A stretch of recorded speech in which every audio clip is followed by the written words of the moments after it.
Yes, are you just writing on chat? I'm trying to track. Ma'am, we covered 10 videos. Sorry? We have covered 10 videos. Okay, you have been provided with 10 videos. So, what topics have you covered so far? I mean, that's Ma'am, what. they were archetypal criticism, Freudian psychoanalysis, Okay, and Lacanian psychoanalysis, right. uh, Julia Kristeva's critique, formalism, and structuralism. Oh, that's pretty good. That's a good progress. And how did you find the lessons? Did they make sense? Yes, ma'am. The PPTs and your voices were the best compliment or the best thing that could make me understand these topics so easily. And the Okay. way the important things were underlined, the things just got into my head. I loved it. Oh, all right. That's good. That's a good start. And I really appreciate that you elaborated so much. So, yeah, you could just turn on your videos, and if you have any doubts, because today is specifically a doubt clearing session, and if we have any doubt, let us try to attend that and clear it. Hmm. So please let me know so far if you have any questions from any lessons, and that's why we're meeting today. We have a 2.5 hour session. I'm sorry I joined by almost 2 3 minutes late, but please let me know from any lesson, any topic. If there are any questions, uh, just let me know. Or otherwise, I can start asking you questions. I mean, that would be a good revision. I wouldn't take your names, but I could just ask, random questions from the slides we have covered, the topics we have covered so far. Um, do you understand this poem, Stillborn by Sylvia Plath? What is the poem about? I mean, let's make it a very dynamic discussion, which would make sense and which is fruitful for all of us. What is this poem, Stillborn, about? Could anyone explain in 2 lines? It would be helpful for the entire, group. What is Stillborn basically talking about?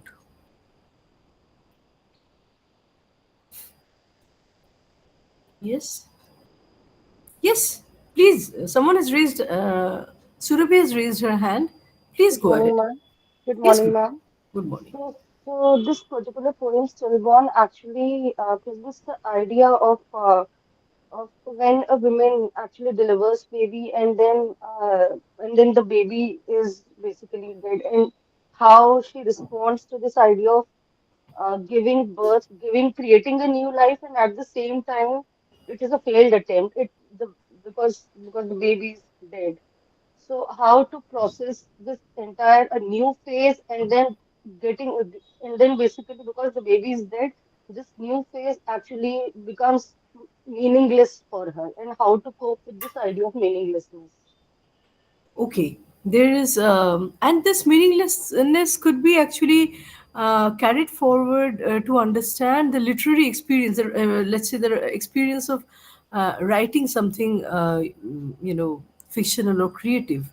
How does that speak to her experience as an author, as a poet? This vacuity, this lacuna, this gap, how does that speak to her literary experience or her experience as a creative person? I just kind of felt that she is like when she is writing this poem and she is expressing this idea of this meaninglessness, she she basically is because for her it is a fictional for her it is a fictional representation.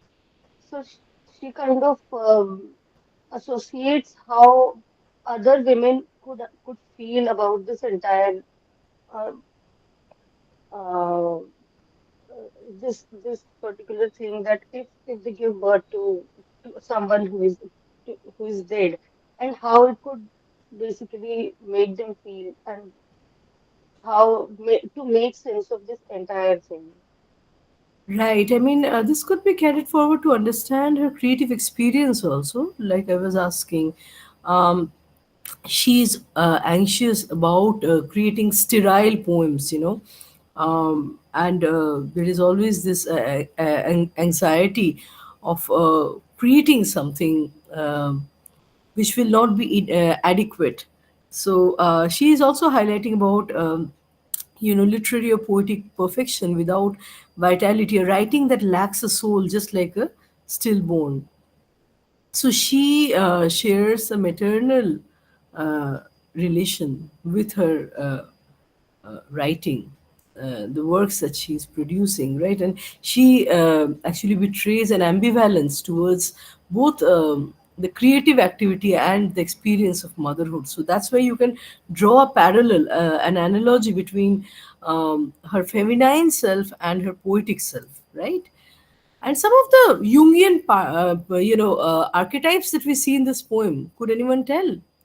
What are some of the Jungian archetypes we see in this poem?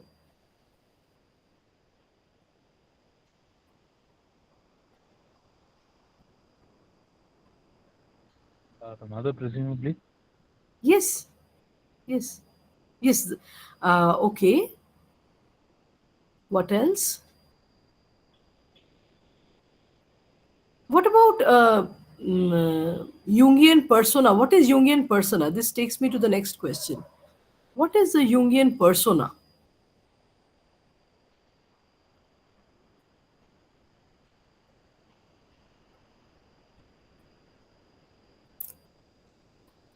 It is the reflection of unconsciousness, the collective unconsciousness that is reflected, um, the hidden collective unconsciousness, and it is against the Freudian concept of Oedipal. um Oedipus complex, or something related to Oedipal that creates the persona or personality. Okay, that's close. Basically, persona, when we talk about persona, like I said in my lecture, it is a mask that we are creating in order to adapt with the society, right? You are correct that it's derived from our collective unconscious, but it's also part of our conscious experiences. And we wear this persona as a way of reconciling, our self with our personal self with the social self, right? So that is very important. What else? You talked about the mother archetype. One of you talked about the mother archetype, of course. How about the Jungian archetype of shadow? What is the Jungian archetype of shadow? Could anyone tell? Is associated with the aggressiveness, Is it aggressiveness or something only? related to Something evil, that is negative, basically something, an evil. unacknowledged, fear, right? It could be some negative aspect of us, right? Some impulses which the conscious part of our mind is reluctant to acknowledge, but it keeps coming back, right? Right, right. So, what are the two? If we split the mother archetype uh, in this poem only, we have a split in its understanding. On the one hand, we have the positive mother archetype, on the other hand, we have the negative. Who would like to talk about that?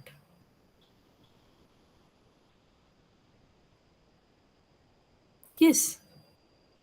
What do we mean by the positive mother archetype?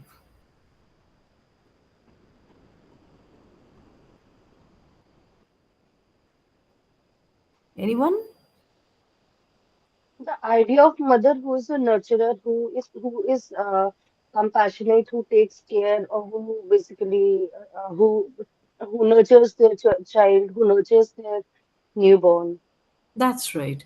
And how about the negative archetype of motherhood? The same mother who could be the other side of the coin, which is,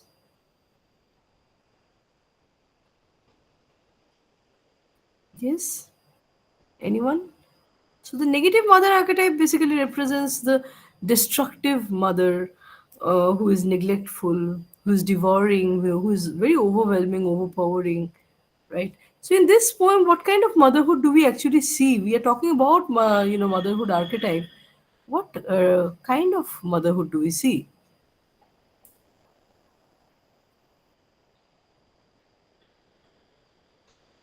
Yes.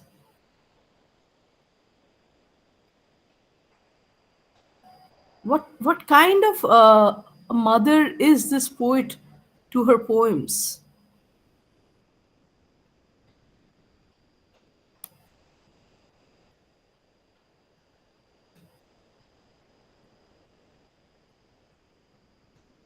Anyone? Is she the positive archetype, the positive uh, motherhood in that sense?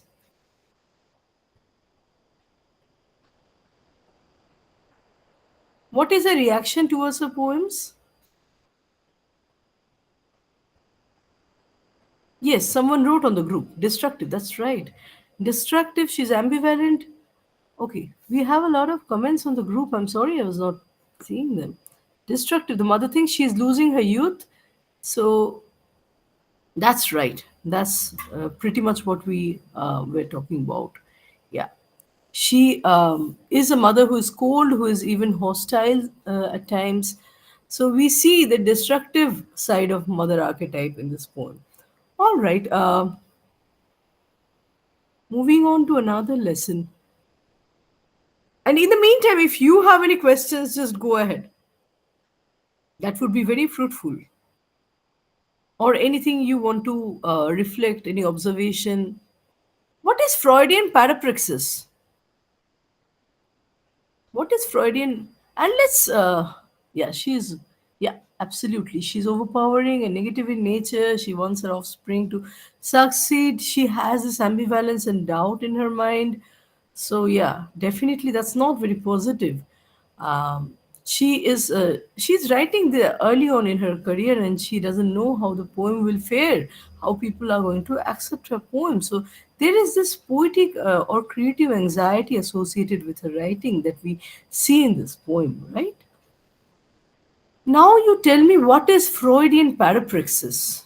I'm asking you like questions from anywhere that I have Uh, thought. Ma'am, can Yes, I answer? Yes, yes. ma'am, like Freudian slips, when we speak or when we write, sometimes our inner desires take the foreseat and we accidentally tell them or write them about them. Okay, so just a slip that actually betrays our inner, wishes and attitudes, our unconscious wishes and attitudes. That's pretty much correct. Very good. So, can someone talk about the Freudian iceberg theory? What is it exactly? What is Freudian iceberg theory? It talks about like in an iceberg, only a small 10% part of the iceberg can be actually seen. So Right. that is the conscious part of our brain, which we know about. And then there is 50 to 60% which is underneath the water, which is the subconscious, and then hidden, and then below the surface or like late lying underneath is the unconscious mind. That's pretty much correct. So that's basically what Freudian, iceberg theory tells. Um, what are the Freudian defenses? Let's see. What do we mean by defenses? And then can you talk about a couple of these defenses as a way of giving example? What are the Freudian defenses? Yes.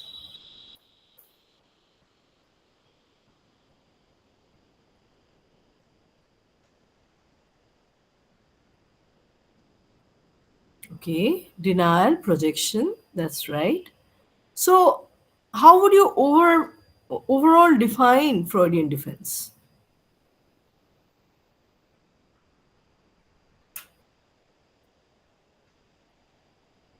Okay, selective memory. What are those? Can you? Why do we have these defenses basically? Why do we need those defenses? They are things we do to avoid hurt or pain in life. That's very, very pretty much what it is. put very plainly and very lucidly. So basically, content of unconscious ought to be kept in the unconscious. If they surface too much, we won't be able to handle knowing them.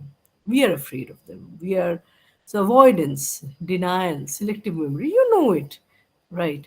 Can anyone tell what is regression in this context? So when we talk about Freudian defense, what is regression? What is regression? I think going back into the past and in whatever experiences that we have had, pleasant or painful, which we overcame to basically deal with the current difficult situation that we are going through. That's pretty much what it is. So, does it have? Is it dangerous always to, kind of fall into some kind of regression, or does it also have some clinical value or clinical role? Yes, Pavitra, that's right. Going back to a past version in order to avoid the current pain. So, is it something recommended, or should we just avoid something like regression? This could help in therapy because if someone who is dealing with their current difficult situation like depression or trauma, if they are made to basically experience their previous achievements, it could help them to overcome their current difficult situations as well. Okay, so it does have a therapeutic value, right? So, in case of an injured past, when we are made to relive, uh, re-experience that painful moment, sometimes it enables us to come out of the adverse effects, the negative effects of that moment, right? That's pretty much correct. What is id? Basic questions I'm asking. What is id? So we have three aspects, right? Three parts of the mind: id, and then, okay, the animal aspect, right? It deals with what? Id deals with what? So we have id, and then what are the two others?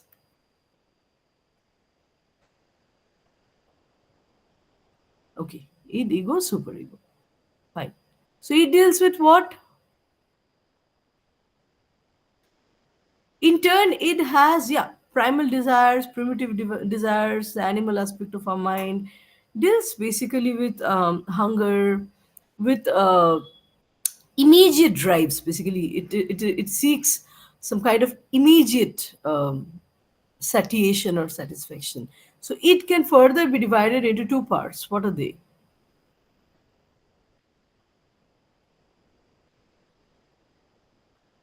It can be further divided into two parts. Okay, there we are getting some very good comments, and I really appreciate.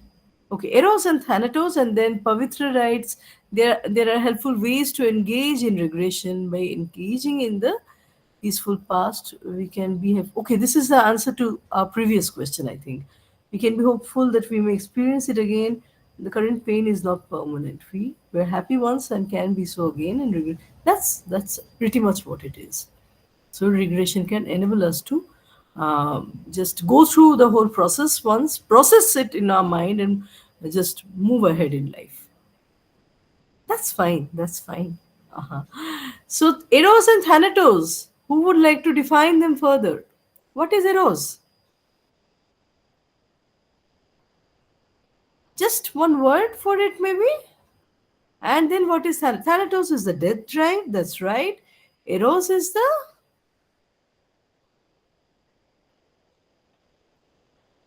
So if Thanatos works on death principle, Eros works On the pleasure principle. very good. All right. And who is this friend called superego? What is this friend doing in our mind? So we have id, ego, superego. What is, are we born with the superego, or does it develop later, by and by? So societally driven, okay, okay. What does it do? What is its role basically? Societally driven, absolutely. It develops later, subsequently, by and by.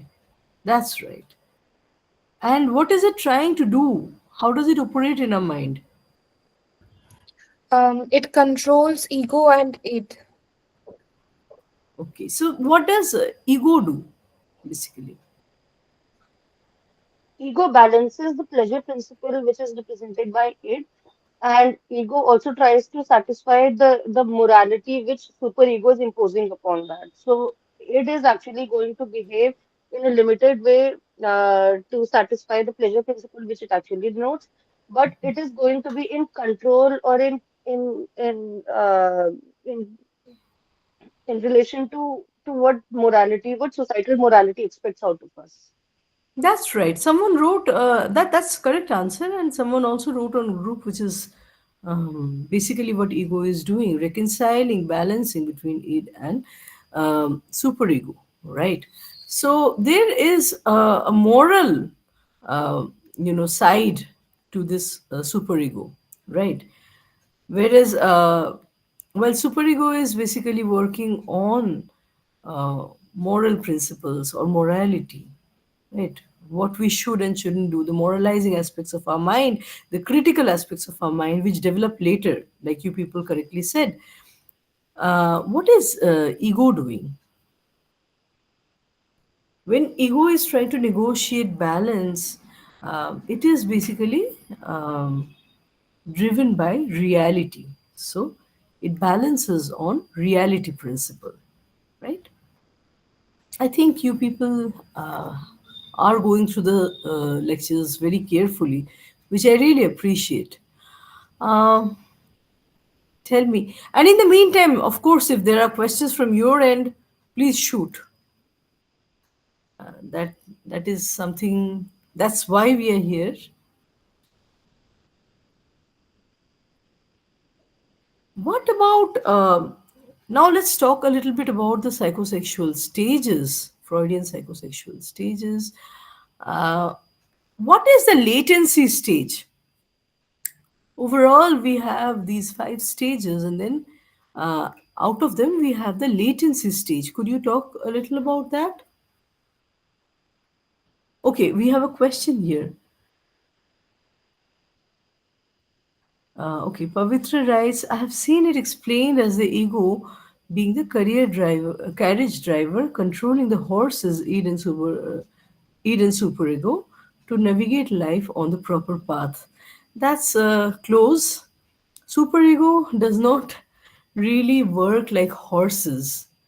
Um, Superego is just trying to be that serious parent, if you may. So superego is just trying to harness everything, put a rein on everything, and ego is trying to make a case sometimes for id, and sometimes if it is a thanatos, something that is going to in the end harm or hurt us, then ego just lets it go, so it doesn't accept everything that it has to uh, you know uh, demand. It's kind of basically balancing out. Superego um, is too controlled, id is too unfettered and unleashed, and ego is somewhere trying to balance between the two. Yes, elaborating on thanatos, the death principle. Could anyone like, I can give examples, but I would like first for my class to um, reflect on this. What is thanatos? Why is it death principle? Anyone?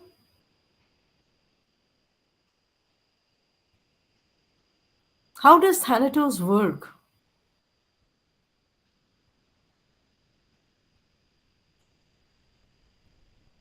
How does eros work? Example of eros? Um, the Eros and Thanatos kind of work in opposite but same directions. Like Of course. Eros is the pleasure part of it, so it is the part of us that drives us towards whatever um, will induce the most amount of pleasure in our life. Whereas the Thanatos is the like more self-destructive and like uh, damaging part of us, the part of us that engages in like harmful behaviors, that wants to pursue destruction of the self. Uh, that we often like take part in like self-destructive behaviors, like giving into bad emotions or engaging in activities that are that we know are harmful to us. Those comes from the death drive, and the things that we engage in to have more pleasure in our life are what comes from the pleasure drive. That's very close. Basically, when a child is just growing up, they have no notions, no ideas about what is good for them, what is not good, and we slowly, develop this ego as a protective mechanism. It's kind of a safety valve, right? And further, the superego, which is the moral and critical side, which acts like a parent, a very careful and cautious parent. It develops much later. But prior to that, like one of the primal instincts, the animal instinct, like you correctly said, we as children, um, we don't pay heed to everything. We are unleashed. So just running and banging my head against the wall is going to hurt me. Several such things, eating certain things, eating chilies will make, it's going to be a very hot, fiery experience. So, children have to experience certain things. It's also the curiosity that drives us towards Thanatos. So, a couple of times when we get hurt through certain experiences, doing certain things, eating certain things, falling sick, getting injured, you know and that's when we could say some kind of calculated measures are developed. So we take risk, but we are not completely unbridled and completely unheeding, if you know what I mean. uh, yeah, someone wrote, Thanatos indeed works by destruction. It involves self-destruction. Yes, aggression, self-destruction, something that works counter to self preservation. The whole concept of self preservation initiates or starts with ego. So, this is going to burn my hands. This is going to, we are not acquainted with all the objects around us. So, what happens when I bang my head against the wall? What happens if I touch you know a cracked glass or something? I injure my hands. So if I step on a thorn, right? So Thanatos is basically a blind drive. It also operates in terms of curiosity, and once we've experienced all these negative things in life, we better be careful. So there, the self-destruction mode is being uh, veered in the direction of self-preservation. If you know what I mean. Is this making sense? Tana, that was your question, Yes, ma'am. right? Yes, ma'am. I understood. You understood? Thank you. Yes, ma'am. Yes. So basically, sometimes we randomly experiment with things that we have never seen, never heard. Children tend to drink things, they touch things, they bang their head against the wall, and then they realize maybe it is, it's counterproductive. It's not making me safe and preserved. So if I have to preserve myself, I better be more careful. So people do take risks all their lives. It's not only about pleasure that our mind is made up of. But as we grow up, we take calculated risks and not something that's going to destroy us entirely. So the self-preservation mode is on, right? That balances out the Thanatos aspect. All All right. So I was asking about one of the stages I remember a couple of minutes back. So what is the latency stage? Uh, Ma'am, it is the fourth stage of Sigmund Freud's psychosexual development theory, Okay. and it lasts between the ages of 6 and 11. Fine. And at this stage, the superego rises, and the sexual interests are dormant while the social and intellectual skills develop. All right, that's pretty much what it is. Basically, the sexual impulses are repressed because the child is developing certain social skills at this stage, and they need to be encouraged by the family members, right? So from here, I'll very quickly ask you also about um the debate that we have between Freud and Sartre. What does Jean-Paul Sartre mean when he says existence precedes essence? What does that basically mean? When Sartre says existence precedes essence, what does he mean?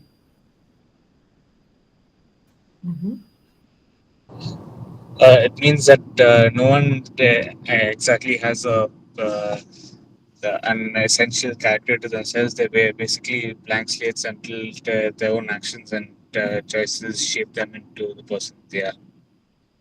I'm not sure I heard you very well, Carl. Can you please repeat? Your voice was somewhat. Sorry about that, ma'am.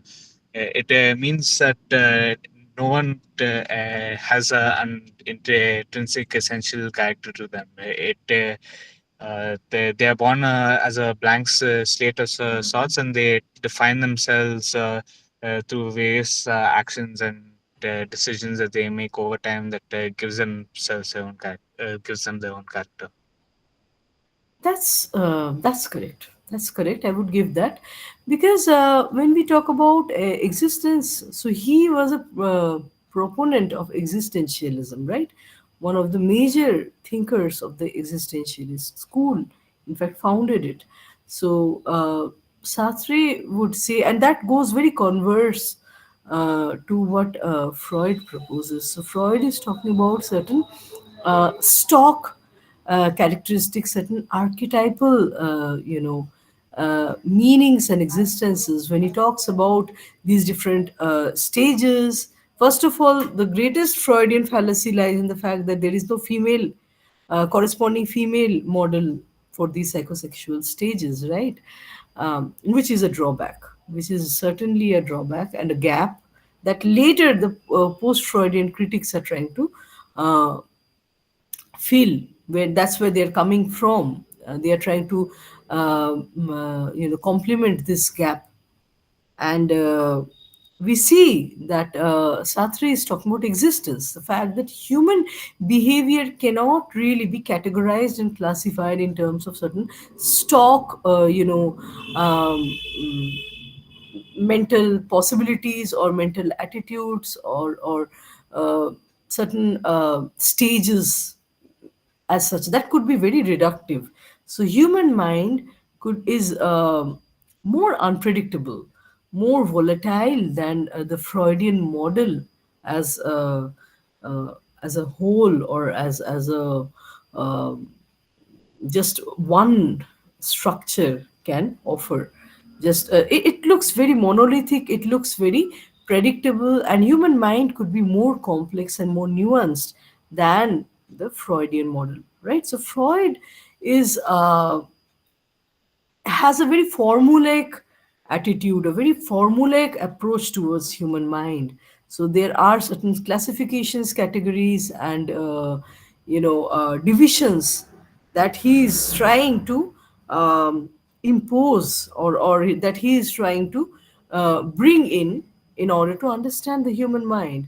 But by the time we come to someone like Jean-Paul Sartre, he would say that human existence can be way more complex, way more interesting, way more unpredictable, way more volatile, and that's why not so much calculated, not so much predetermined as Freud would like for it to see, right? Human mind can outgrow and overflow all these categories and classifications that Freud is trying to fit it into, right? If that makes sense, I mean, does that make sense? Please let me know. I mean, that's precisely what we mean when we say existence precedes essence. So it is like the Freudian model is trying to define the human mind through a set of drives and tendencies, and just trying to understand it as a collection or an ensemble of empirical desires. But a human mind could be more than that. And hence, it kind of, by the same logic, it defies definition, it defies very quick understanding of human mind. So a more modern and a more nuanced way of looking at the human mind is that it is existence rather than an essence. It is more unpredictable and therefore more interesting, uh, for the same reason, right? Yes, any questions? It seems I have started teaching all over again, which is not the idea of this session. Please ask me questions if you have. Ma'am, isn't the Freudian model more or less based on Freud's own experiences? Should it be considered in one stage of the theoretical development rather than something that Freud would have tried to set into permanently? I mean, even in the early sciences as well, they had most of their theories they had based it on their own experiences, and later on it was developed and challenged. This should his theories should also have worked in the same way, right? Yes, I would completely agree with you. He was a psychologist, he was a doctor. He was basing all his theories, the books he was writing, on his own, encounter, his own experiences, his empirical data, and his experiences that he gathered by dealing with the different patients, right? So certainly, it was illuminating. It was a very good start, and he's still known as the father of psychology. No wonder, but that was a beginning point, and that had its own limitations. It was path breaking. It was pioneering, but it later betrayed its own limitations. From where the new Freudian critics would start developing further. A lot of these new Freudian critics we see, like Karen Horney, for example. She's a female psychologist who is from the Freudian school, but later they break away from the Freudian model, understanding its limitations, its biases.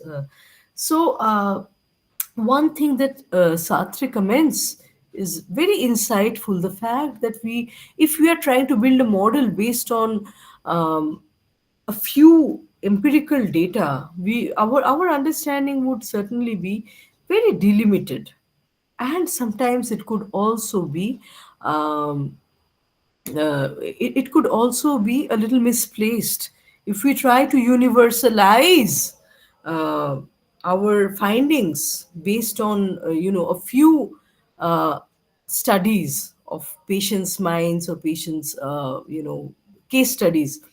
Yeah, if we try to universalize and overgeneralize our studies based on a few patients and few cases, that could be potentially reductive.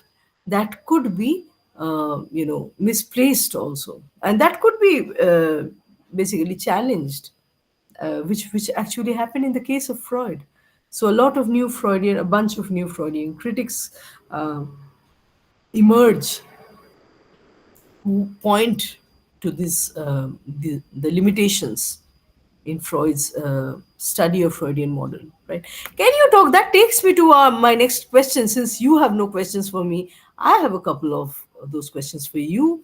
Who are these new Freudian critics, and what are they basically talking about? Let's see. Okay, we have questions here. Just wondering, will the recordings of this lecture be available to us after? Are we recording this? I don't know. Are we? Is this a recorded session? Ma'am, someone is recording it.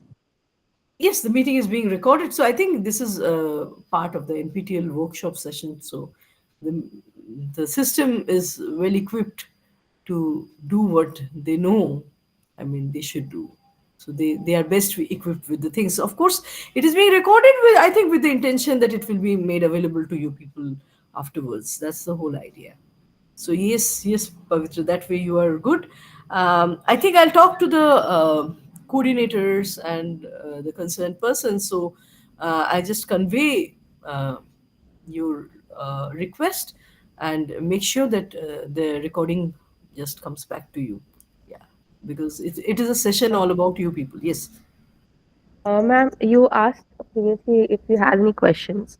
I had a small question back in the when we were doing the Jungian analysis. There in the video you had mentioned that Jung had based his like collective consciousness, this thing on the assumption that we would have a basic um, like okay, don't remember the exact thing, but we'd all have a basic unconscious understanding of certain archetypes and things like that, on the basis of the fact, like on the biological and anatomical basis of the human brain. And I was just in general wondering if how that interacts with the fact that there are people who have, for example, brain deformities, or things like brain cancer, brain tumors, or even like head trauma and things like that. Because he was basing it on the fact that the brain's anatomy itself is what generates these kind of collective unconsciousnesses. So how does the actual like physical part of it interact with his idea of it? Has anything been like thought on that, or is this purely a because it's a I like imaginative like thought experiment of sorts? We haven't gone that in depth in it. Okay, that's, I think, a very important question, a very significant point that you make, Pavitra. I really appreciate that question. So, if I understand it well, I'll just try to rephrase what you said just now, which is that the human mind, according to the Jungian archetype, has some primal content, some content a priori, right?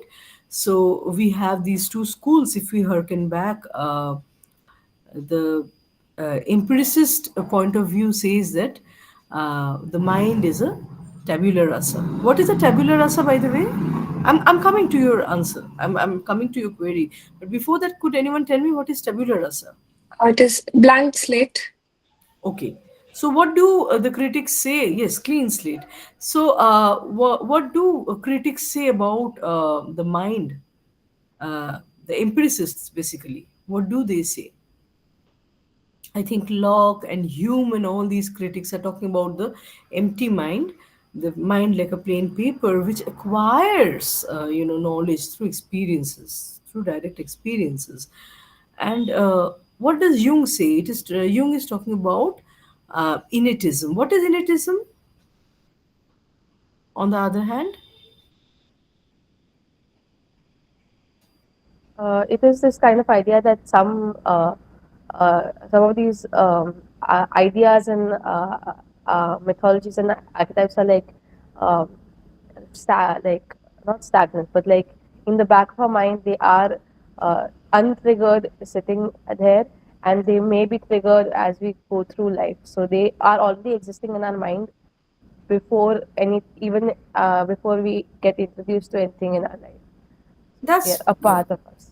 That's very correct. So innately we are born with some content in our mind, although it's not very well organized. It's not very well defined. It is ambiguous, and I think Christopher in this regard is also talking about the semiotic stage, right? The pre-linguistic stage.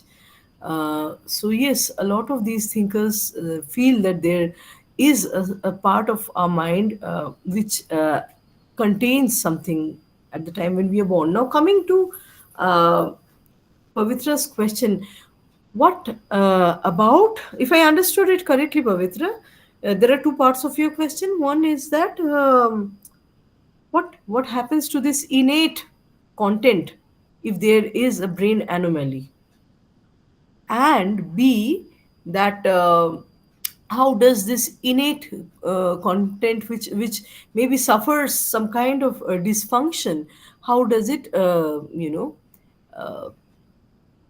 how does it let's say connect with the empirical data, the data that we accumulate and assimilate through everyday experiences? Is that the question? Yes, more or less. Okay, so I would like to say in this regard that if the innate content, first of all, is part of a collective unconscious, so even if it actually is it's a very clinical observation. Your question is very sharp, and it has some clinical angle to it. I would not like to claim that I know entirely how to answer that, because brain anomaly, once again, is a very general, umbrella term. Different kinds of anomalies. It could be a retarded mind, it could be a traumatized mind. Since I am a person of literature, I could comment a little on trauma, how it works.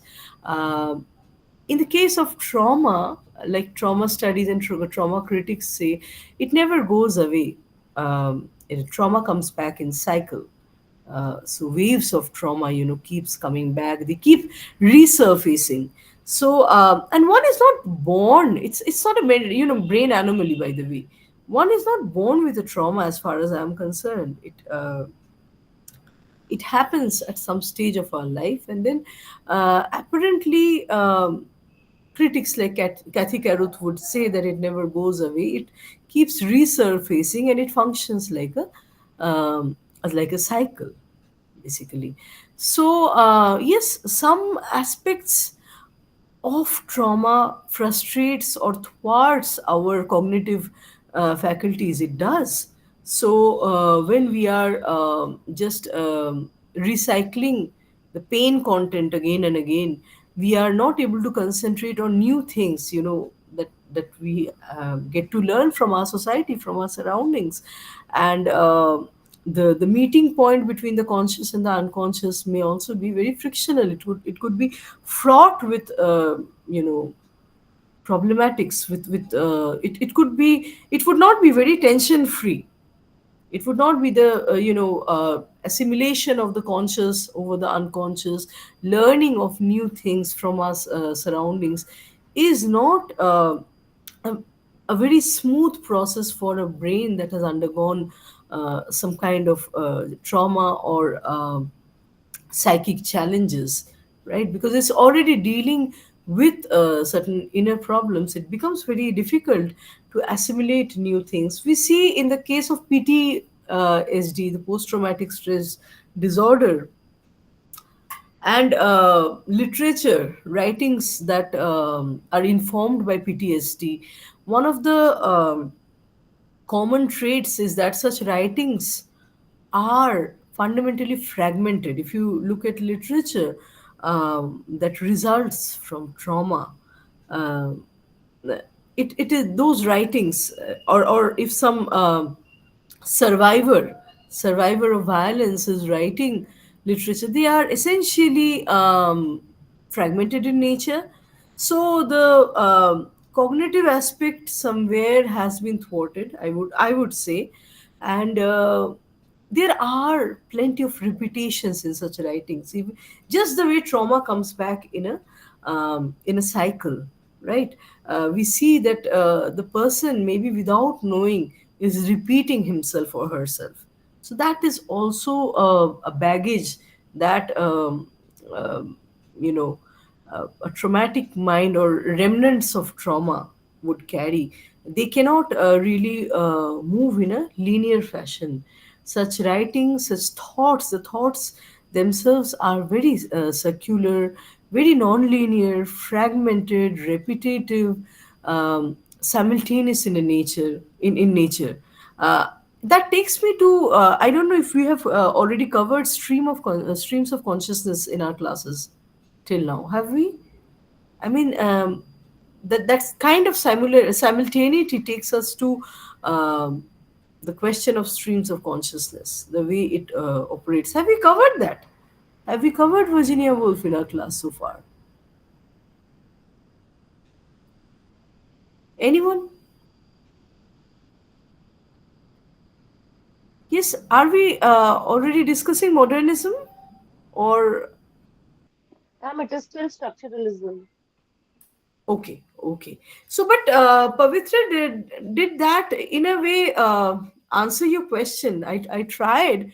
Part of it is has some clinical aspects to it, and I don't know how to answer that because brain trauma or brain disorder. There could be so many different clinical angles, and they could have very specific responses to your question. But I, as a literature person, can talk a little bit about trauma and the way it works and the way it reflects, or the way it echoes, in literature, in creative writing.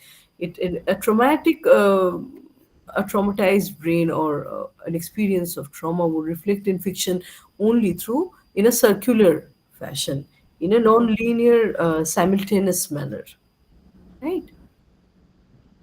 Yes, ma'am. That at least on that part, it answers my question. I guess for the rest, I'd have to ask an actual psychologist for a Yeah. more like scientific Yes. answer.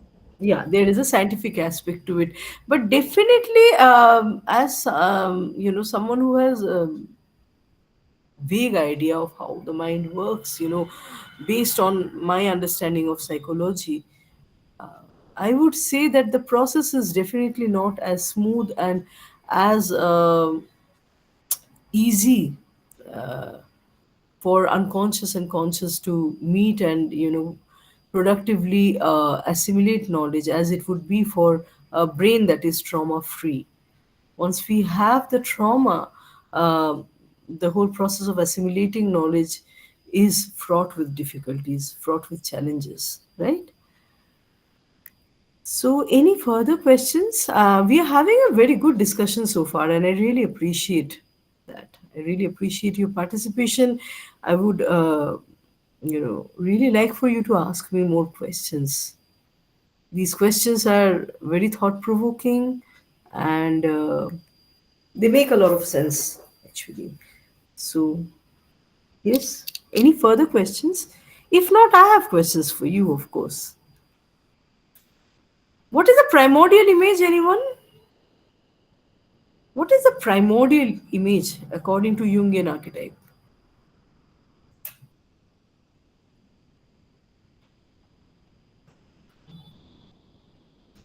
Across different societies, certain images that through Jung's analysis he had been able to identify as a commonality between these civilizations. So among these archetypes, this was considered the primordial images. It's a same type of thematic image that appears across all these different civilizations. All right, that's pretty close. So, what does Jung say about the universal experiences of the creative people? Sorry, ma'am, could you repeat? So, what does Jung say about the creative experience of, or the experience of the creative people across the world? So, there are certain universal experiences that um, bind the humanity. What does Jung say about that? The universal experiences that all artists, for example, go through.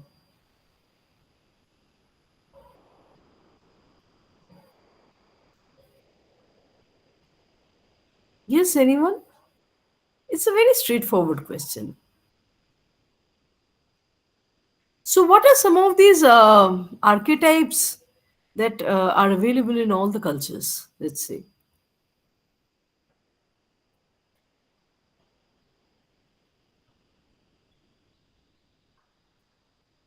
Yes.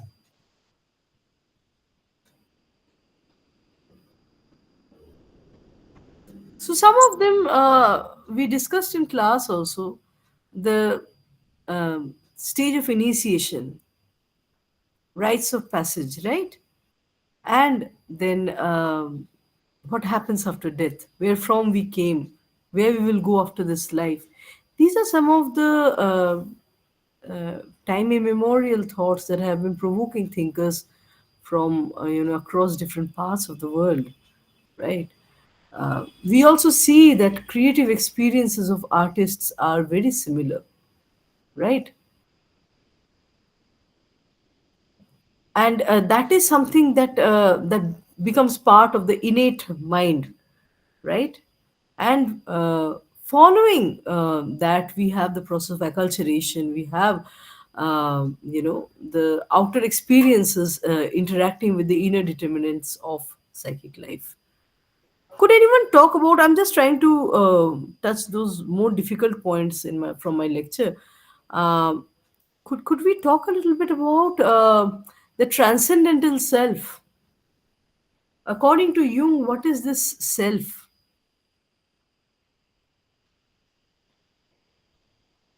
What is the transcendental self?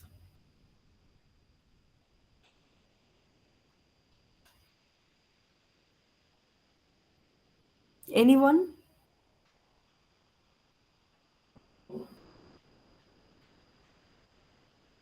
Could anyone say? Okay, common myths, traditional myths, symbols. The one beyond self, that's very close. That's basically the God image, isn't it? So, transcendental self is basically not very different from the God image, right? It's a transpersonal center of the psyche. Okay, uh, let's talk a little bit about the anima and the animus. What is the anima and the animus? Very common question. Anyone would ask you after you have done a course on archetypal criticism. Yes. Respectively, it's respectively the feminine and masculine aspect within the opposite gender. Okay, what is anima? What is animus? And then we have the further divisions, right? The positive anima, the negative anima, the positive animus, the negative animus. Yes.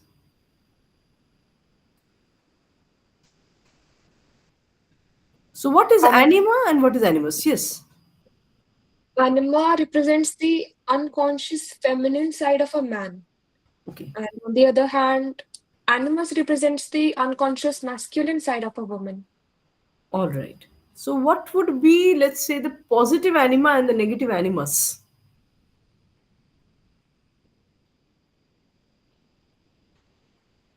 Could you give examples?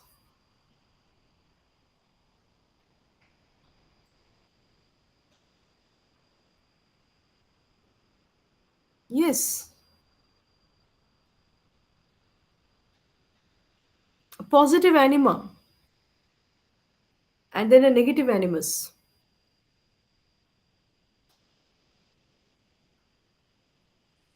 We can put it like animus, like the Mm-hmm. anima, which is the positive side. It is called positive side because it consists of the healthy traits like emotional depth. Okay, someone is And writing in the group already. I think someone is writing on the chat. The wise old man personality, the wise old man personality, and the Earth Mother archetype that represents the hidden inner masculine and uh, feminine side. Okay, okay. So while the wise old man would be what? Positive anima. What would it be? Okay, positive. And what would be the negative animus? Yes, it is positive, certainly. You are correct. The negative traits in a man like cruelty, barbarity. Okay, okay. The controlling, okay, the trickster. Basically, I don't know if it fits this definition of anima animus, because trickster, by definition, precedes um, gender. Okay, that's a good answer, Janvi. Positive anima and emotional depth, and negative animus would be irrational moods. All right. Yes. Trickster precedes gender. So I don't know if it falls within that category of anima animus. All right. Tell me something about the new Freudian critics. Who are these new Freudian critics and what do they have to say? We have Alfred Adler, we have Erik Erikson, we have Karen Horney. At least three of these people I think I have covered in my class. So let's go one by one. Who is Alfred or Adler, and what are the basic premises of his new Freudian model? Uh, the, Adler had rejected sexual theories of Freud. He he created the will to power theory, and how neurosis had how neurosis develops from an inferior model of the mind. So one major contribution, you are correct, is that he is, referring to something as inferiority complex. What is this inferiority complex? And could it be something positive, or is it only negative as it sounds, as negative as it sounds?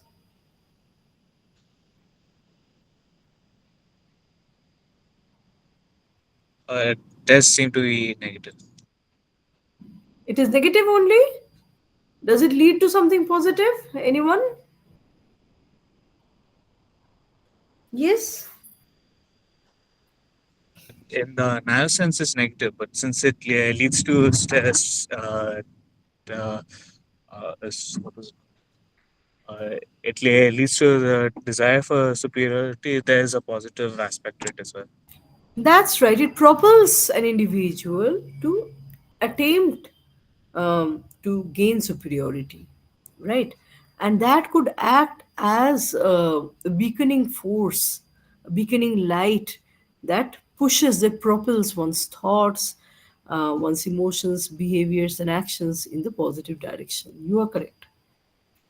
So, how is it, how is Alfred Adler making a departure from Freud?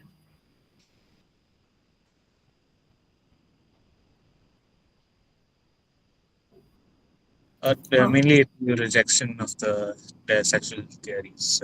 Freud says that most of the it is driven by repression of sexuality. Adler's development of the theory is based more rather less than on biology, and has more of a societal aspect to it, because it involves a repression of inferiority rather than sexuality. Okay, that's good enough, I think. We, on the one hand, we have the Freudian model, which is focusing more on the psychosexual aspects, the psychosexual stages, whereas Adler's model or other new Freudian critics' models talk about the psychosocial stages. What is the fundamental difference between the two? Ma'am, when Freud is basically giving his theories, he does not include the sociological aspects. But the neo-Freudian critics, they are also including the sociological aspects and how they contribute to the psychological development of an individual. Okay, so the social side of a person, basically. So it's not everything that is there in the biology, but it's also the socialization process that matters.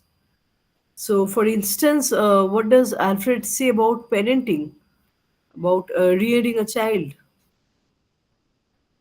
So, is it just the different stages that children go through, no matter what? What does parenting have to do?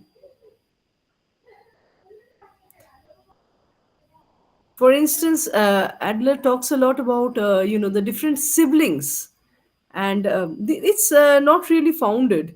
It's kind of unfounded. It is not backed with scientific data, But then he talks about the birth order and a child's personality. He says something about the older siblings as As being you the achievers, the older siblings as being the achievers, and the younger siblings being more pampered but more creative, and the middle sibling being someone who is balancing uh, between the two.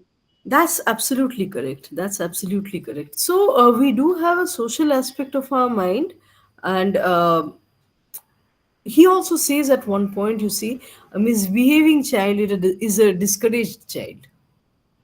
And why is it so?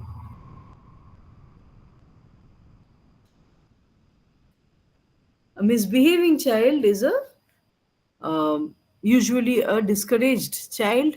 A more aggressive child is so because the parenting has gone wrong somewhere.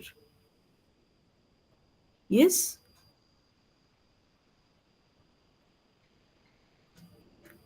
Would anyone like to elaborate that?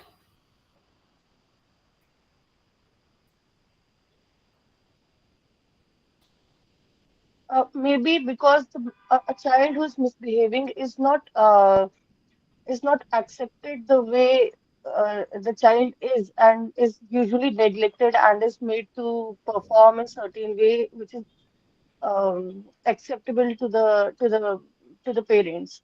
And in order to basically hide their true self when they grow up into adulthood, or even if they are basically neglected their true side, basically eventually this makes them to go or behave in an erratic way or misbehave. Okay, that's close, but I would also add the fact that this could actually be connected to the psychosexual stages. We have one of those stages called latency stage, and one of you defined it well for me. So, in the latency stage, if we go by Freudian terms, also, the sexual instincts or drives are dormant, and a child is trying to construct things, learn things, do certain things on their own. The children have the desire to do things on their own. If at that stage the child is reprimanded and scolded a lot, it goes on to turn the child into a very it could be a it could result in aggression, it could result in some kind of withdrawal and reticence and inhibition that stays back with you, and that defines your personality for the rest of your life, right? So definitely a child who is being discouraged when in the latency stage, if we talk in Freudian terms, when the child is trying to build things, maybe the game objects, they are trying to build things on their own, they are trying to paint, they are trying to even pretending to do things, emulating the adults. If they are discouraged and reprimanded too much, then that actually reflects on their personality. Very early on in their career, in their lives, they are inhibited. They can become very shy, they can become very aggressive, so there will be anomalies in their behavior, right? So does that make sense? Yes, the class doesn't talk too much. What does Adler mean by the different tasks? Adler at one point is talking about the different tasks, the occupational tasks, then the social tasks, and then the love tasks. All these tasks actually um, integrate and shape who we are. They come together in shaping who we are. What are these different tasks? The occupational, societal, and love tasks. Yes, anyone?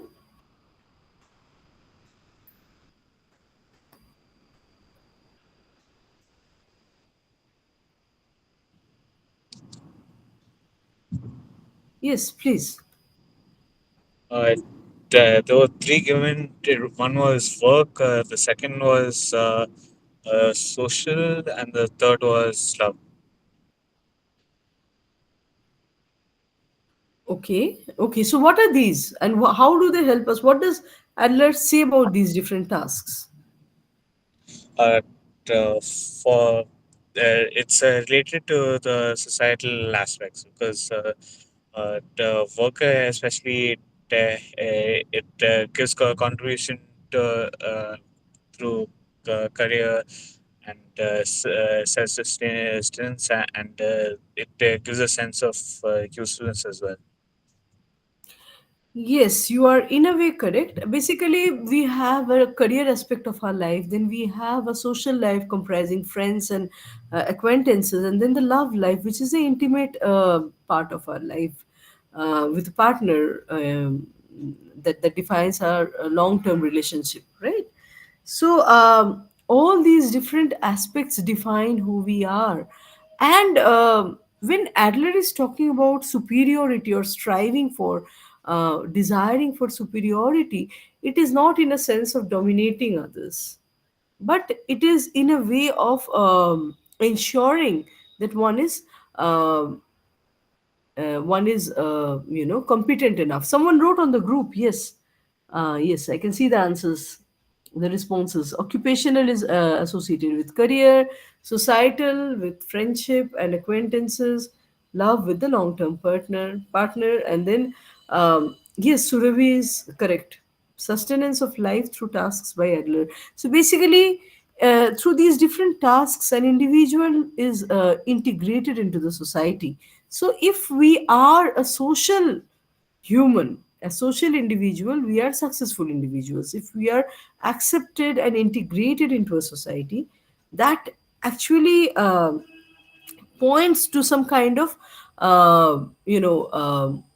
it's kind of a compensation, right? If we are integrated, if our presence matters, if our participation matters, it reflects on our goals, it reflects on the way we see ourselves, right?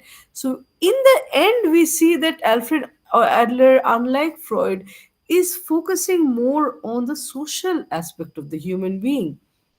If we are discouraged, if we are isolated, if we are reprimanded, then we develop in an unhealthy, in an aberrant fashion, in an abnormal fashion. We are not, we withdraw. Sometimes we withdraw, sometimes we give up, and sometimes we are aggressively competing. So, acceptance of a person and encouraging the person, respecting the person for who he or she is, leads to a feeling of optimism, a feeling of being visible, someone who matters, and that leads to some kind of fulfillment. So. We see that there is a social aspect. Definitely, it's not only the biology, it's not only the psychosexual stages, but also the psychosocial stages. So inferiority initially, but something that leads to higher aspirations, right? All right, let's talk a little bit about another new Freudian critic, Erik Erikson. What does Erikson say? What is the mainstay of Erikson's argument? So, what are most of his works based on? Psychosocial development of a child. Yes, definitely. I think all these new Freudian critics, whether they pronounce it or not, they are all talking about psychosocial rather than psychosexual, stages. And Erik Erikson is doing it in a very articulate fashion. He's clearly defining these different stages of development, right? So, could anyone elaborate on these different stages? You don't have to go through all the stages, but can you overall tell what is happening at the different stages of our life according to the Erikson model? He sees human life divided among different tasks that we face at different stages of our life, and how do they enable us to evolve in a certain way? Could anyone reflect on that?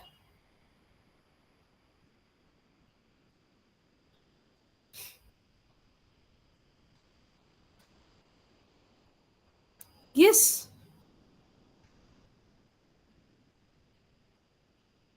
how do different human personalities emerge through these different tasks that life offers at different stages of our life, at different stages, at different age?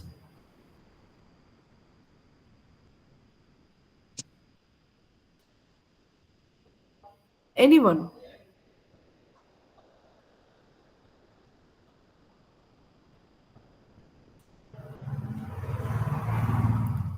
Yes, Erickson's model, the Ma'am, psychosocial model. Yes, Janavi, please. ma'am, the 8 stages given by Eric Erikson, it helps us to navigate through life's conflicts. Basically, in our infant stage, we start developing trust and hope Okay. on our caregivers. And as we move along our life, we become wise and we reflect upon our own actions and then start developing other things, other emotions like autonomy, independence, or we start developing the sense of purpose. And also, we develop the quality of competence. So, in this way, I guess we develop various emotions, the important aspects of our lives from the infant to the old age. Okay, and as we grow older, that's a very good starting point. As we grow older, how do we call ourselves a successful human being, or a life um, um, just lived well, a life overall lived well according to the Ericksonian model?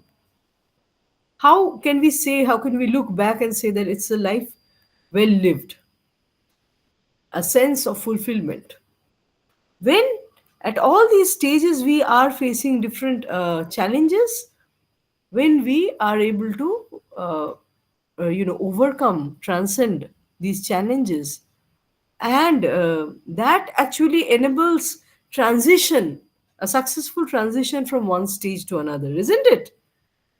So at any stage, if let's say at the stage 1, if we develop mistrust, or if we become inhibited children when we are trying to build or construct something, do something, or we develop guilt or inferiority in the subsequent stages, that is going to not stay only in that stage, but reflect further in a cumulative fashion. So yes, we have an answer on the group.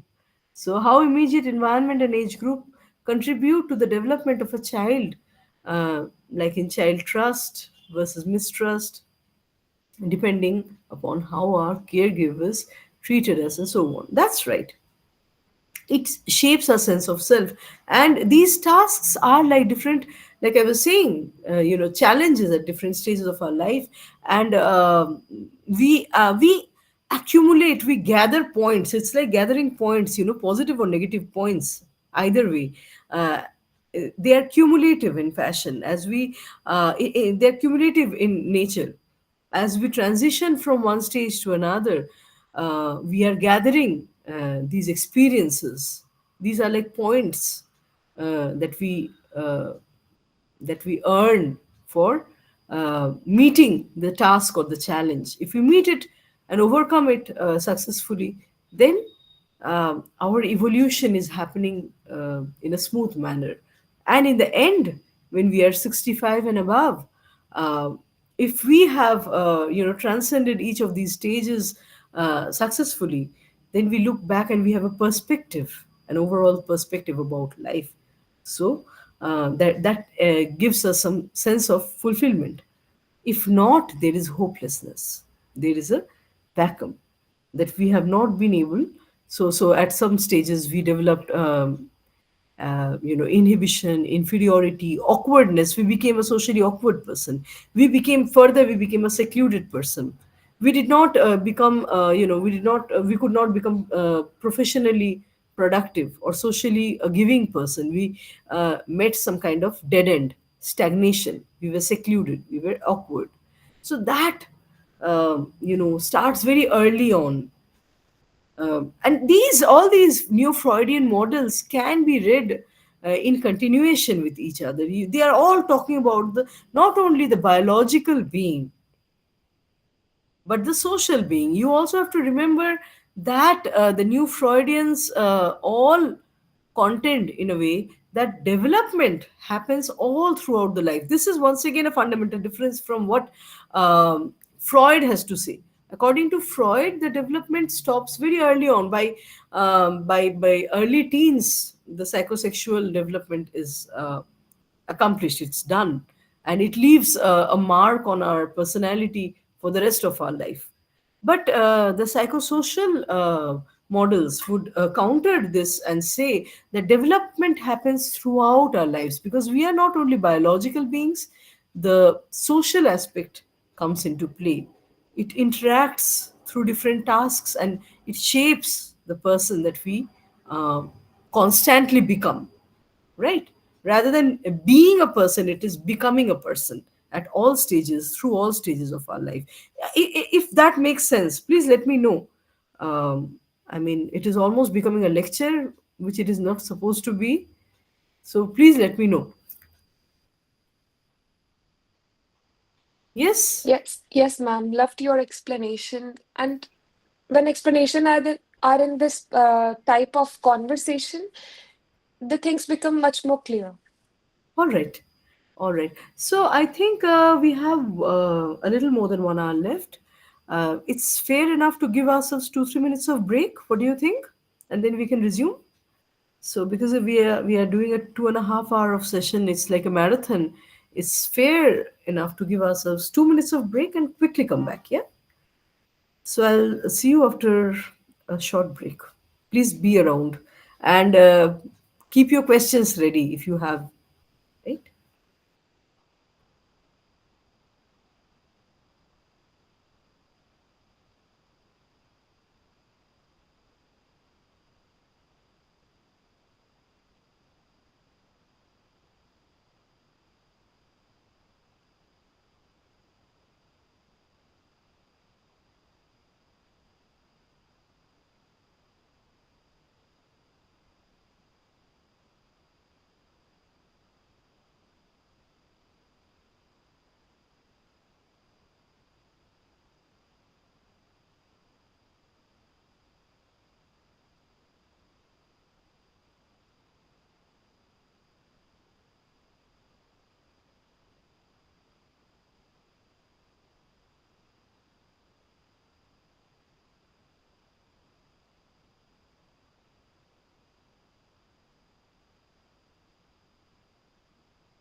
Yes, hello students. Can you hear me? Am I audible? Yes, ma'am, you're audible. Yeah, Right, right, right. So you're back after the break. Any questions from your side? Otherwise, I'll just proceed with the discussions we are having. I think That's also making some sense. I would like for you people to talk more. But moving forward, what does Karen Horney say in this regard? She is another new Freudian critic. What are her major contributions?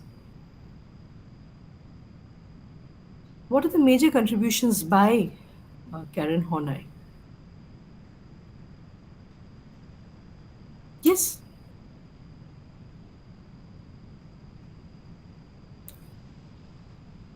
Where does she make a departure from Freud?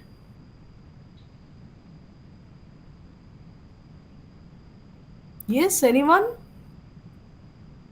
What is this whole concept of penis envy? Two major contributions by Horney.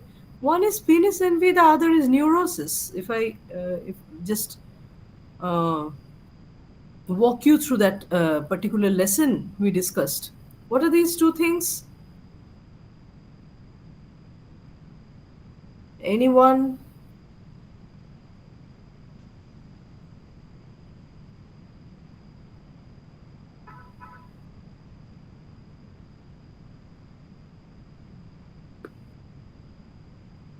Why does Karen Horney break away? Make a departure from the Freudian school. I think in the idea of penis envy, Karen Horney actually says that because Freudian theories are largely based on males and excluded females, so she comes up with this idea of womb envy rather than penis envy. That So what because is this males, whole thing of womb envy and penis envy? Where is she coming from? She was initially trained in the same school. You see, she was trained as a Freudian psychoanalyst, and then she subsequently moves away from Freud's teaching. So at what point does she make a departure? Can you talk about so, that?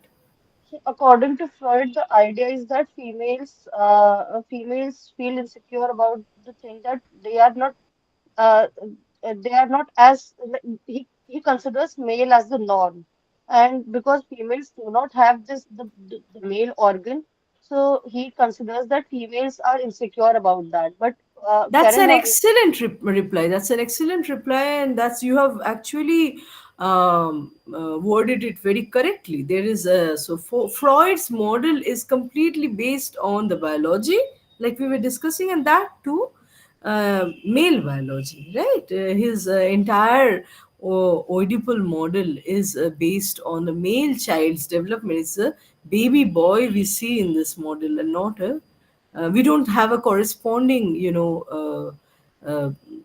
developmental model for the baby girl. So that's where I think it does not fit well with the new Freudian critics, especially who are also part of the psychoanalytic feminist school. They are making a serious breakaway and departure from Freud. They feel that the whole idea of penis envy, the fact that women are insecure and inferior, they feel inferior because they don't possess a penis, could be seriously revisited. It could be problematized, and women have this castration complex is something that is very very problematic in itself. She gives an alternate logic, the fact that men can have womb envy. That is actually this whole idea of penis envy is opening the doors to feminist psychology or psychoanalytic feminism, right? What does she talk about neurosis? Anyone? What is Horney's? What are the basic premises of this concept of neurosis that Horney posits?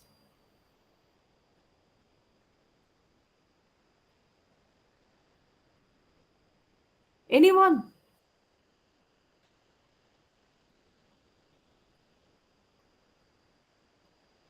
That anxiety develops in childhood due to like hostile parenthood.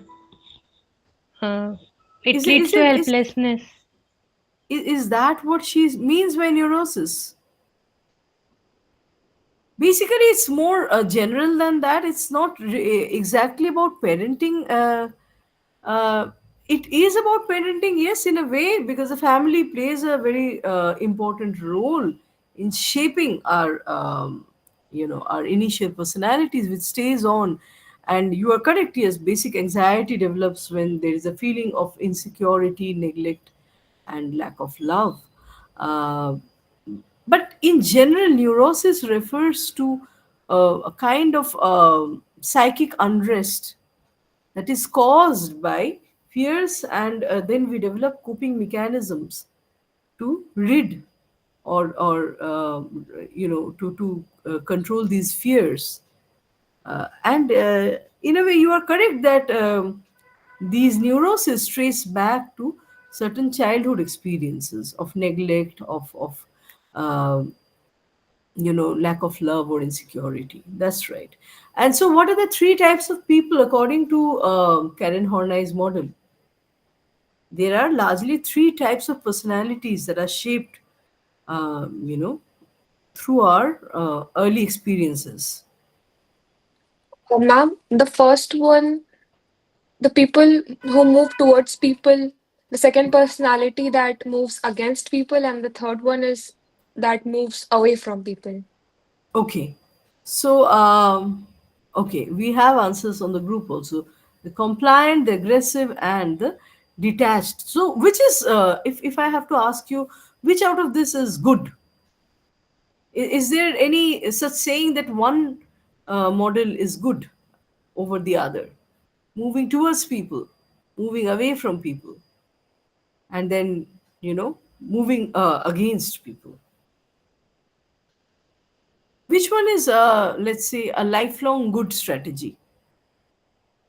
I Is think any none of of them them?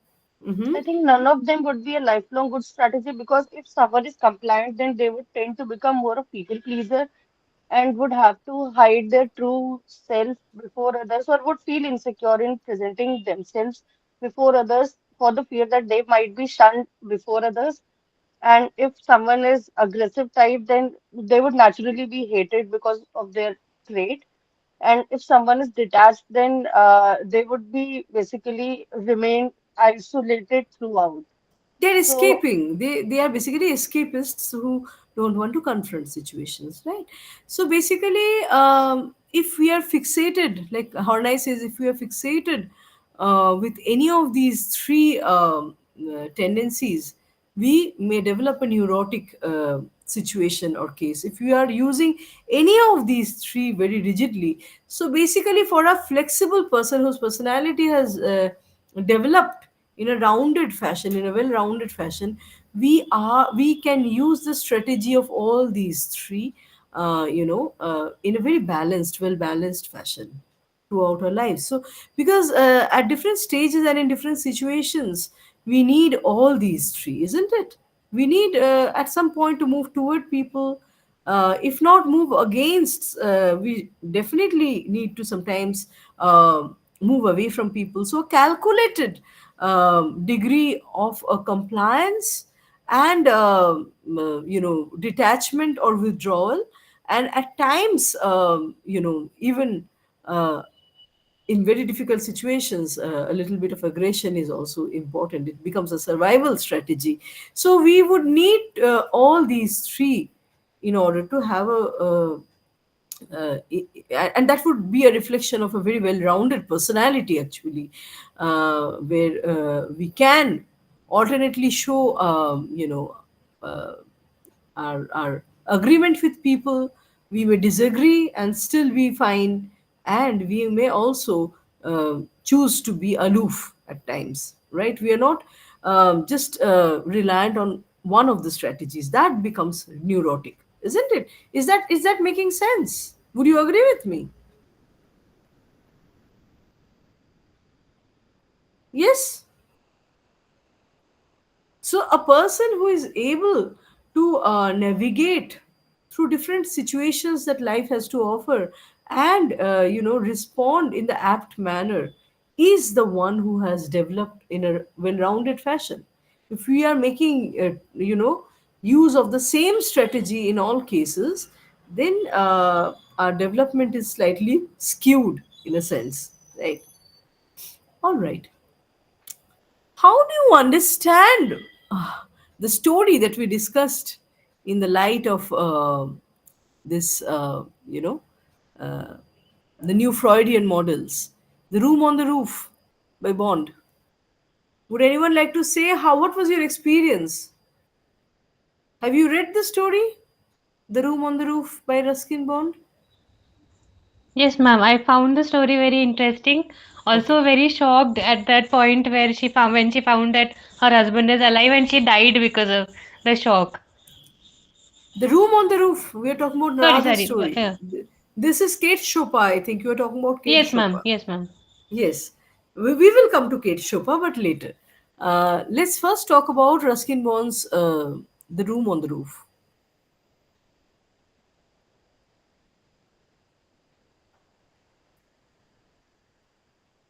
Can we understand the protagonist's personality in terms of Horney's three coping strategies, for example? The moving toward people, moving against people, and moving away from people. We have this character of Rusty, who is, alternately using all three strategies. Can you tell how?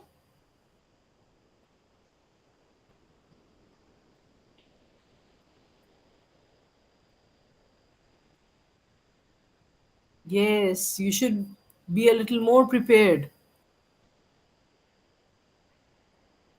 What is happening in this story, The Room on the Roof?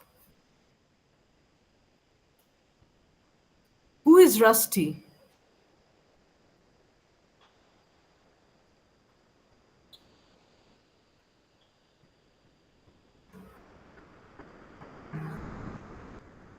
Yes, anyone? I'm still waiting for a response.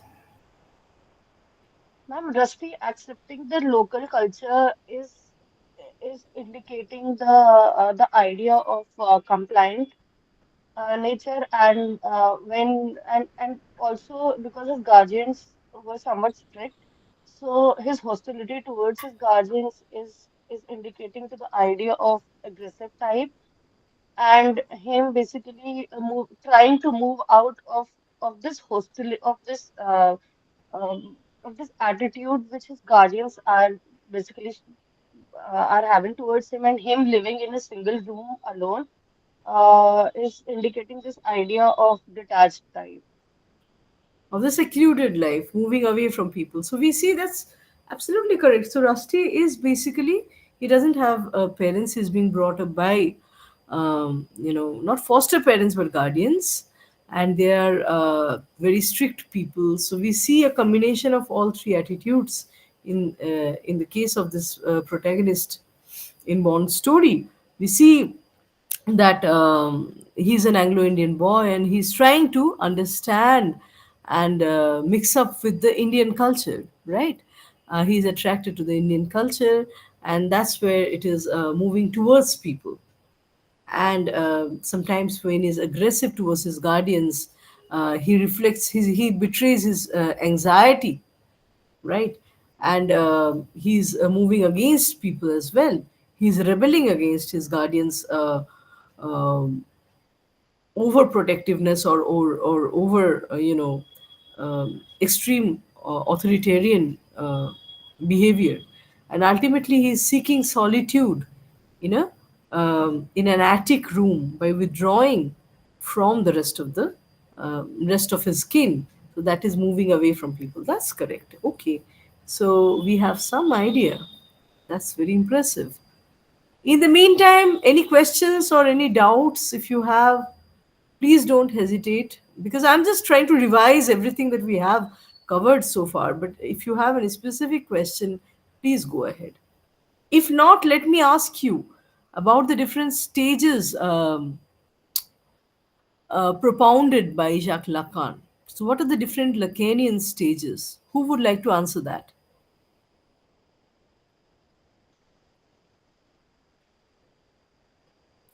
You can just name the stages and then we can start, unpacking them one by one. Would you like to name the different, just enumerate the different stages according to the Jacques Lacan model? The real stage, the imaginary stage, and the mirror stage. Okay, the real stage, the imaginary stage, the mirror stage. And what does mirror stage ultimately lead us to?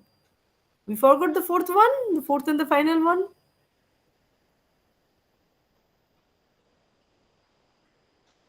Yes, mirror stage transitions to the last one, which is The symbolic stage. symbolic stage. That's absolutely correct.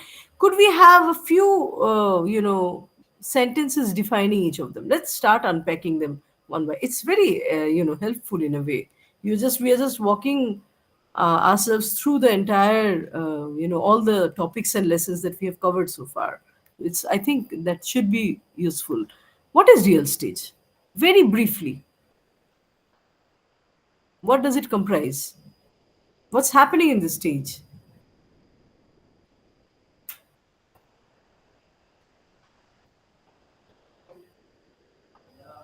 Yes, no one remembers real stage?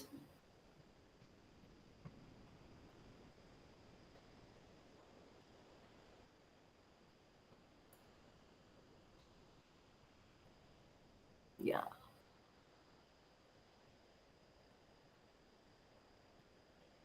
So what's happening in real stage? What is real stage? According to the Freudian model, what corresponds with the real stage?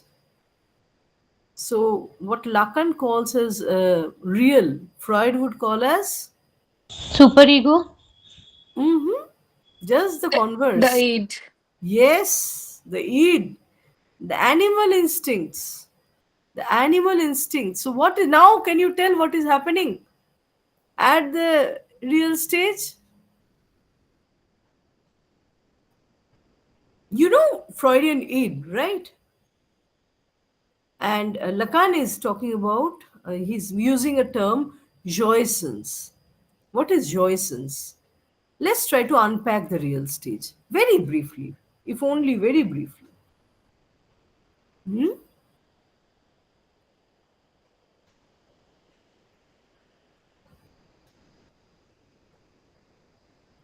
Anyone?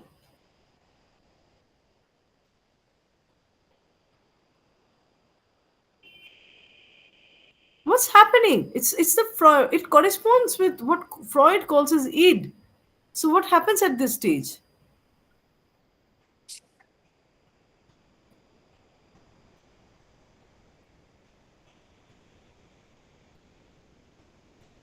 Yes, Tanaya, Carl, Janani, Surabhi, Janvi, Thomas, Srijan.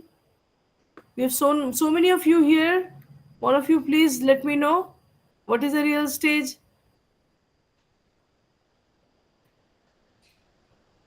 Mom, as you pointed out, the concept of jouissance, Yes. that is the part of nature where we feel complete, the time of our life where we feel complete, and we start losing that completeness as soon as we enter the world of language. Wonderful. So you have actually put everything in a nutshell. So I was trying to go stage by stage, but what in one sentence I think you have covered it all. Basically, real stage, uh, as Lacan would put it, it's impossible, because real stage, like the Freudian id, is all about being attached to the mother's body, not aware of the child being a separate entity in its own right. The child feels that it is an extension of the mother's body and identity, and all its needs are being fulfilled. The basic needs for food and comfort are being fulfilled, uh, and yet we see that it's a stage, defined by needs. Real stage is the stage of needs, and hence real is impossible. Why does Lacan say real is impossible? It's because the needs cannot be expressed. The child cannot speak at that stage. It's a neonatal stage. And the moment we enter into language, the world of conventions and symbols, we are irrevocably, permanently separated from uh, from Joyce's, from the real stage, right? So our adult conditions threaten our real stage. The real stage is almost, it's a feeling of paradise. It's a feeling of joyance, the ultimate sense of completeness and harmony, which doesn't stay for long. That's why the human conditions are flawed, and hence we cannot stay in that state of completeness and joyance throughout. And our recognition that our adult life will never let us be unified with the mother's body. We have to become subjects, human subjects in our own right. That leads to in a way that leads to psychosis. I mean, if we are too obsessed with going back to the real stage, then we are not embracing the symbolic, and that could lead to psychosis. What is the imaginary stage? What do children do at this stage? That is just after the neonatal, just after the real stage. What is happening? Yes, anyone? Yes. Where the child sees itself in the mirror and forms an image, which is no, yet alien, but it's an imagined this concept. Okay, that is partially correct. I mean, imaginary stage leads to the mirror stage. Critics would sometimes say that imaginary is the same as the mirror stage, but it is better to say that imaginary stage leads to the mirror stage. At the stage of imaginary stage, the child is basically picture thinking. There are certain pictures coming to the mind. uh, there are dream images, and see, all these critics, if you study them in connection with each other, it will make more sense. I mean, we are reading Lacan here. um, Next we will talk about Julia Kristeva. uh, all of them are talking about something which takes us back to Jung, the Jungian unconscious, or the Jungian you know um, mental content, innatism. So there is innately some content in the mind. Isn't that what we uh, refer to when we talk about the dream images? There is some innate content in the mind. In the imaginary stage, there are dream images in the mind, and then Kristeva will call it as the semiotic stage, the pre-linguistic stage. So even before we enter into the world of convention and symbol, we have some inherent content in our mind. Is this making sense, learners? Ma'am, I have a question. As Mhm. you just said about the idea of dream image, could it also be associated to the dream work which is proposed by Freud, the condensation and displacement? It can be. Can you define what is condensation for all of us? That's a very interesting question. I think, I mean, condensation is about something that someone is experiencing, but all of that come together in the subconsciousness and in displacement. The targetedness of this condensation is actually replaced by something else. I know in a very basic manner. I'm not well versed with the idea, but I know in a very basic manner. Right. Condensation, as you say, happens at a more later stage or for the rest of our life. But when we are talking about the dream images, the Vorstellung, what Lacan calls as Vorstellung, the dream images, or picture thinking, basically. Thinking is Vorstellung.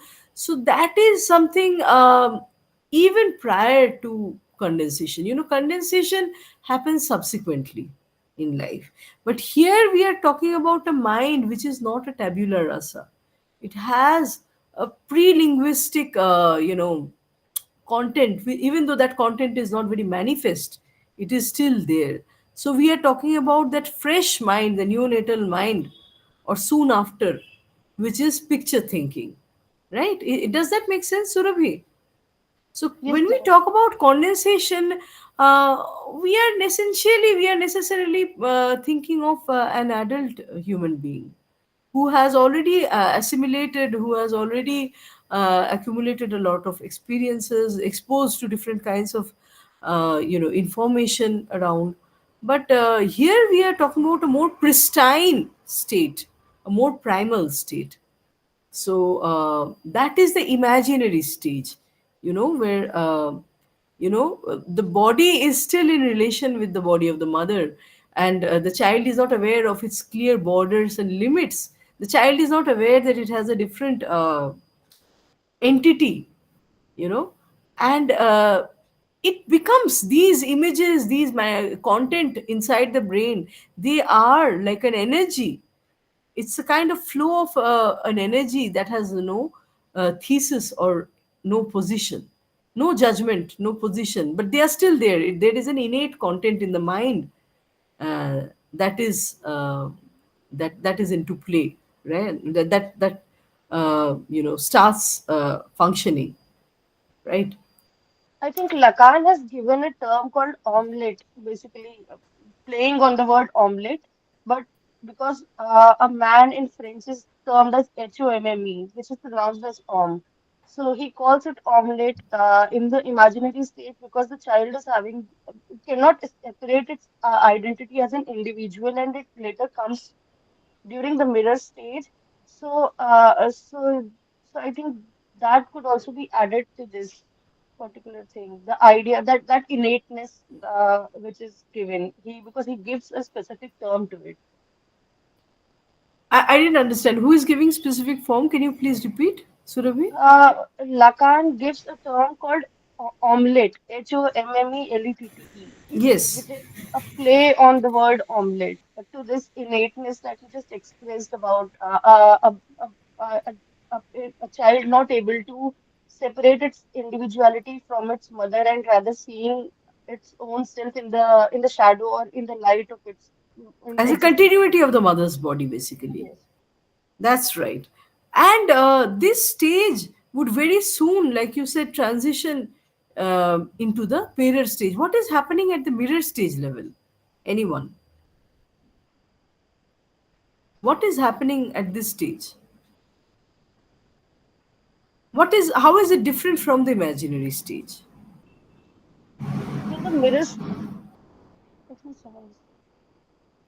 Yes, please go ahead, Surabhi. I think in the mirror stage, when a child experiences itself in before a mirror, experiences itself before, then it realizes that it is separate from its mother. It itself is an Absolutely. individual. Absolutely. So, what is, and I explained in my lecture, I remember, regarding a triangulation taking place, right? So, what is this triangulation? The sign signifier signified triangle is absolutely available in, at this mirror stage. How? Can anyone explain?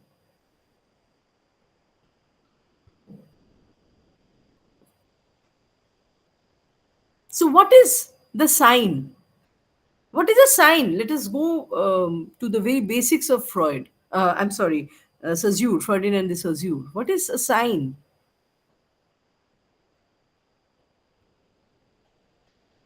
Anyone? What is a sign? What is a sign? What is a signifier? What is a signified? Sign is made up of signifier and signified. Signifier Okay, is basically the visual representation, and the signified is the concept it evokes. okay, okay. So the word sound is the signifier. Could we say that? The word sound is the signifier, whereas the concept is the signifier. Now the child is identifying itself in the mirror stage as a separate entity at the meeting point of this three things: signifier, signified, and sign. So the image of the self that it sees in the mirror, most of the time, it's usually some other person, not the child herself or himself, but some other person, like a parent, that introduces the child to the mirror. So the parent is introducing the child to the mirror, and that image of self is the sign. And that image becomes a meeting point of two things: the signifier and the signified.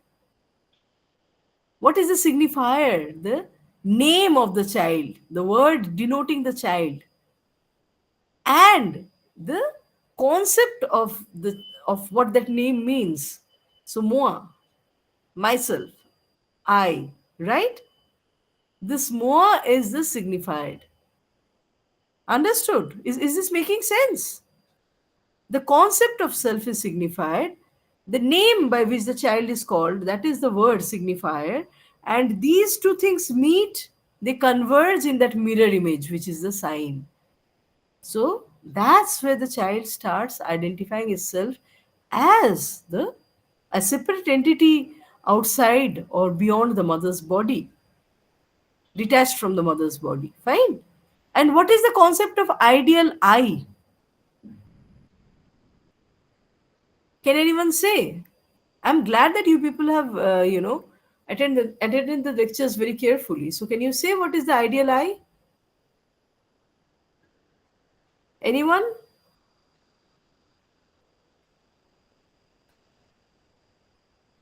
We have just half an hour left. Let's try to make this session interactive. This is from Lacan, right, ma'am? Yes. So, who is this ideal I?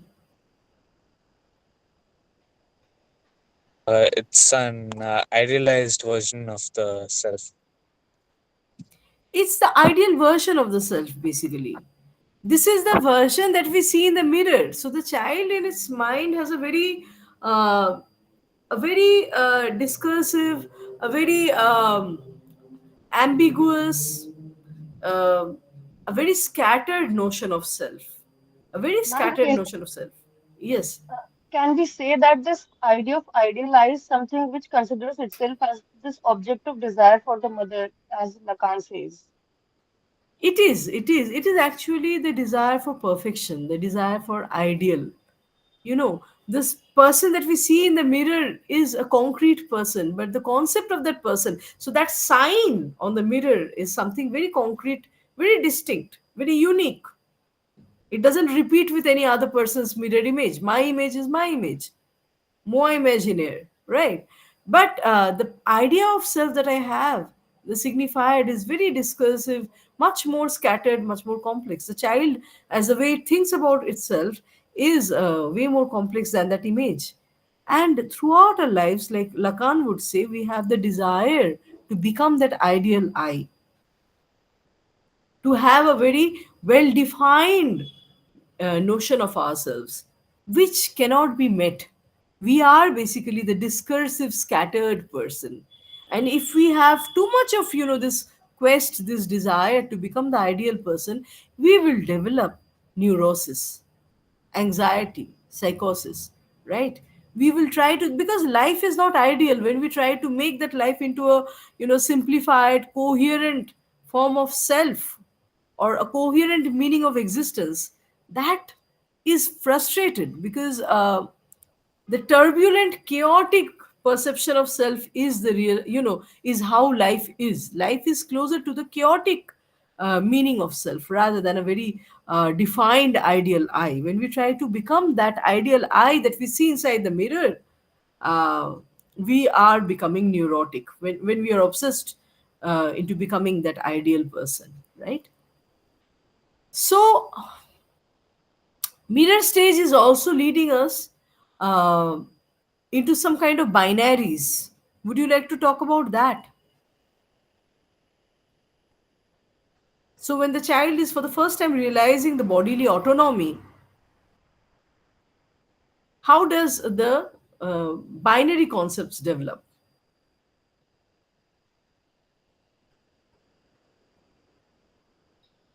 Anyone?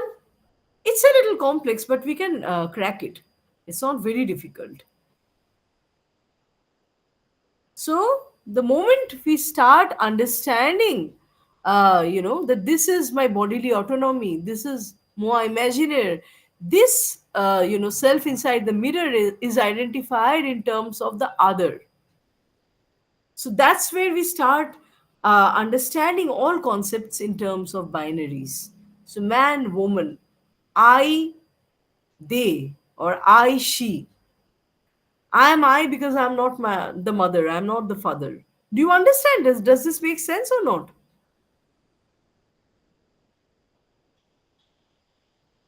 Yes. Yes, ma'am. And what is happening finally in the symbolic stage. What is happening in that?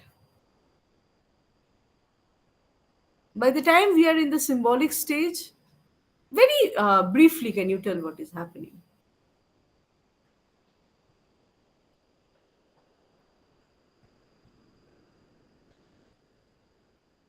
Yes. See, I had to cover so many things, but it's already past 12. If the learners don't respond, then we have to wind up sooner. What is happening at the symbolic stage? Anyone?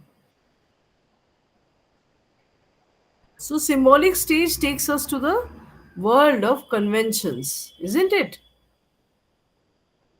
Yes or no? Symbolic stage is all about the world of conventions. It's a world of language, right? And the comforting, real stage or imaginary condition is broken. We become part of social roles, social conventions, and it is usually the figure of the father that is introducing us to this stage of symbols, the symbolic order, the signifying order, and it refers to our intellectual faculty. It marks our entry into the world of language. So, our chaotic understanding of self is becoming more and more definitive, right? Who would like to talk very briefly about, what Julia Kristeva says? And I did not even touch upon formalism. If you have any question on formalism, structuralism, please let me know. Because you have come this far, you have covered many lectures and topics. Would anyone like to talk about Julia Kristeva's model? Mom, I would like to inform you that as I was covering one video per day, so I have not yet reached Julia Kristeva's critique topic. Okay. So I how will far have have you to covered? till Lacanian psychoanalysis. All right. So have we not even started structuralism so far? I haven't touched that video. Who has done Julia Kristeva so far? Who has been able to cover that? Because now that we are discussing, we could just quickly touch upon that. And when you listen to the actual lecture, that will make more sense. Are you trying to also do the assignments, by the way, or not? And the assignment will come on the 8th, right? Okay. And how have you been able to score? I don't think there's been any assignment given yet. Oh, the assignment has not been given yet. Okay. I think it comes very soon. So it will be based on the lectures that we covered in the first week. So, who has covered Kristeva or further, read the or gone through the lectures on structuralism? How is Kristeva different from Lacan? A lot of what Kristeva says, overlaps with Lacan, but there is also um, departure from Lacan. Who can say how?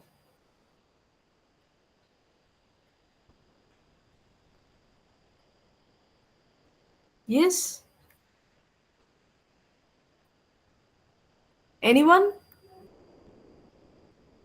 Any doubts from the parts we have covered so far?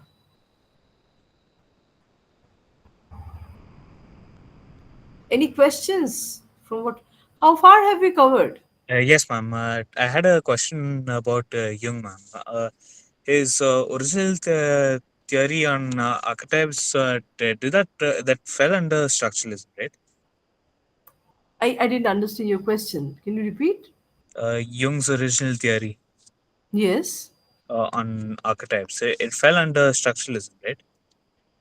In a way, it does. In a way, it does. And talking about some of the shortcomings of both archetypal theory and structuralism. Would you like to talk about, rather than me explaining, because I've already said that in the lecture, would you like to talk about some of the limitations of Jungian theory? So it's very similar to the Freudian, limitations. What are they?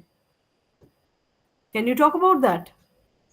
I'd say that in terms of empirical proof exactly of archetypes, we can't exactly speak of it. If I understood it correctly, it is supposed to be inherited in the same way certain biological traits are inherited. So uh, uh, we see any recurring motives, and it does get passed down from one parents rather than a strictly societal uh, uh, any strictly societal interpretation of such symbols. In one of his books, he did also recall the societal influence, and I'm not sure which one it was, but yeah, that was also the case. But uh, the point of the empirical proof of it still stands. In for Freud's theories, while of course both of them did have their share of patients, and they did base their experiences not just on themselves but also of the patients, it still remains a point of contention today.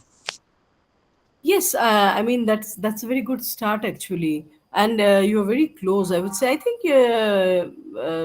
what you meant to say is that both are harping on certain totalizing structures, and certain certain what to call it, meta narratives, certain meta narratives. So when Freud is talking about the different stages, psychosexual stages, and Jung is talking about these different archetypes, they function in a very similar fashion. They are creating certain chunks, certain meta narratives, rather than looking deeper into the complexities that human mind or human nature bears. So it could actually lead to essentialization, or essentializing of gender norms, of human behavior, right? And once again, that takes us to structuralism. That's a very good question, Carl. It was a question by Carl, right? Um, Yeah, man. Yes. So that is actually what leads us to structuralism. What is the basic premise of structuralism? Can you say? And that's where you can connect Jungian archetype, Freudian model, and structuralism all together. And that is a very useful and productive way of reading, literary theory, when you try to make these different schools of criticism speak to each other. So, how do you see that structuralist tendency both in Freudian model and in Jungian archetypes? Because you are very close to it, you gave the cue of this entire discussion. I would like to ask you, how do you see a continuation, a continuing thread among all these three? Uh, because just a second, huh? Yes. Mic is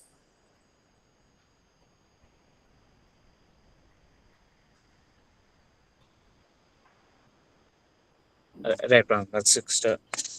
Uh, Ma'am, because both of them posit a wholesome, comprehensive view, but out of that, the intertextuality, not intertextuality, the interconnectedness among uh, the previous symbols is limited to, or the previous symbols theory is only confined to within what Jung initially envisioned, while structuralism remains more or less comprehensive among the larger tradition. It's just more applicable. Yes, I think what Jung is, they are all thinking in terms of certain essence, Structuralism, Freudian school, and then Jungian archetypes, they're all thinking in terms of certain meta narratives, in terms of certain, stock types, and certain archetypal tendencies, which can be not only very delimiting in, nature, but also very totalizing. They are proposing totalizing structures, which is basically at the heart or at the roots of structuralism. When we talk about structuralism, we are talking about some certain total structures, isn't it? We are talking about certain meta tendencies, meta narratives, certain prototypes that would be applicable to all narratives, to all human behaviors, to all human minds, isn't it? So that kind of a generalizing generalized model, a meta model, applies to all three of them. So structuralism, for example, I was not able to, for due to lack of time, I was not able to enter too much into structuralism. Maybe until the next meeting session we have to hold it. But it is not so much interested in the relationship among the different elements in a structure. It is talking about the meta structures, the meta systems, right?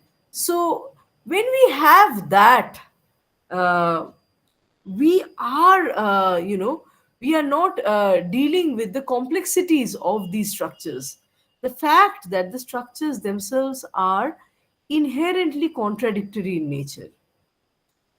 By the time we are saying that these structures are undergoing, they are in a state of flux, and they are inherently uh, unsettled, and they are contradictory in nature, we have reached deconstruction.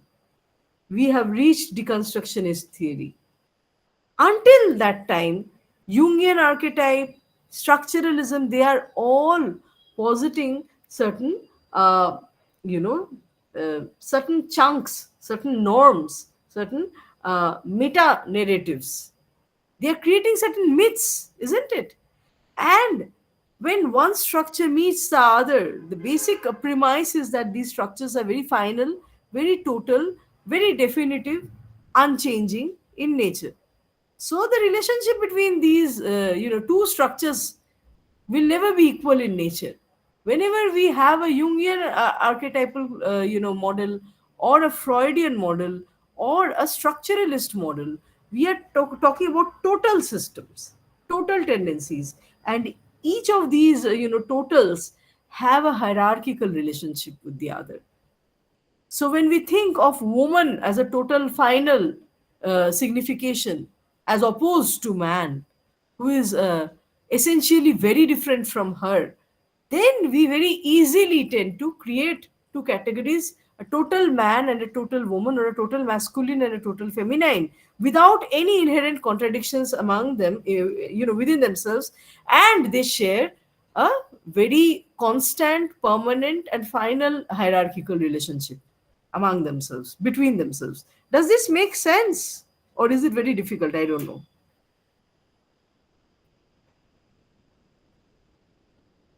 Please let me know if this is making sense.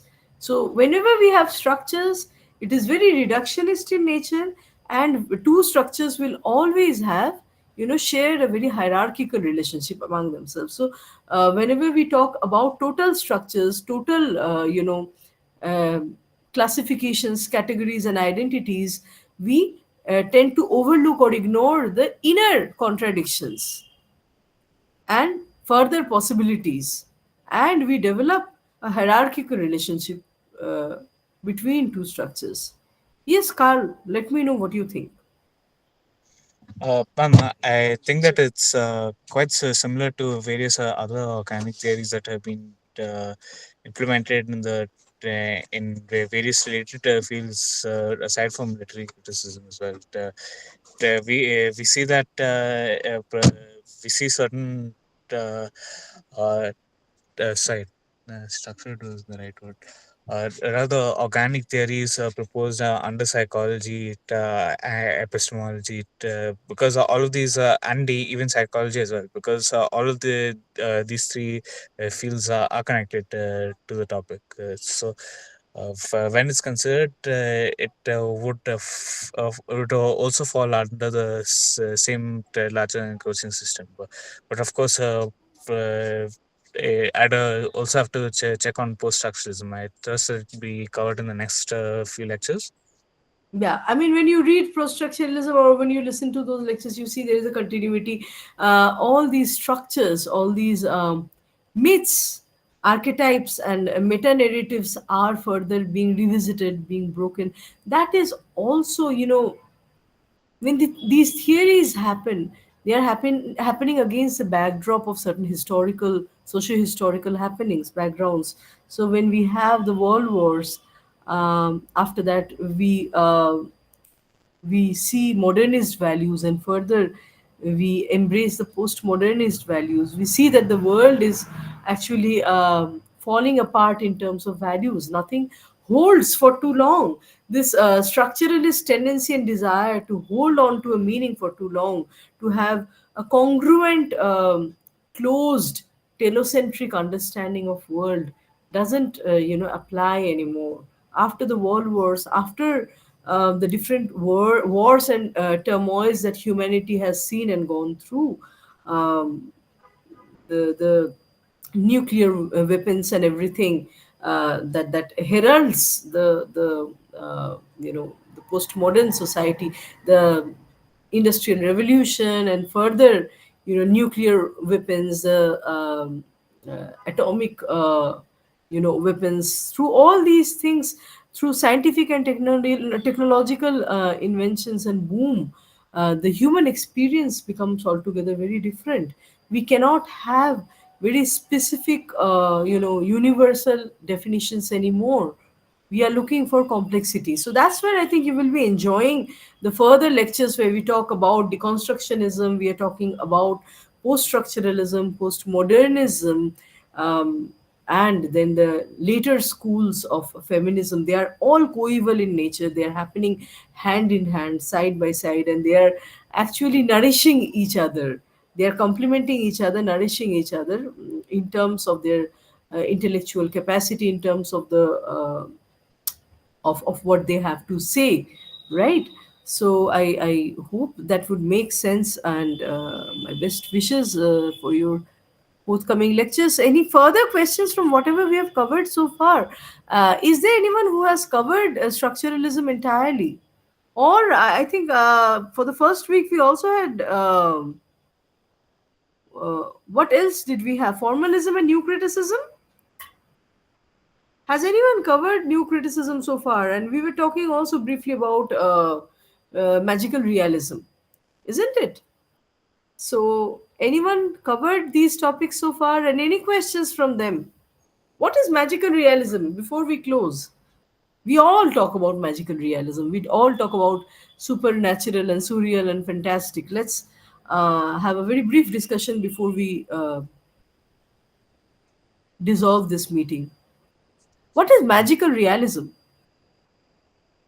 Yes, anyone? A magical realism is basically stripping the magical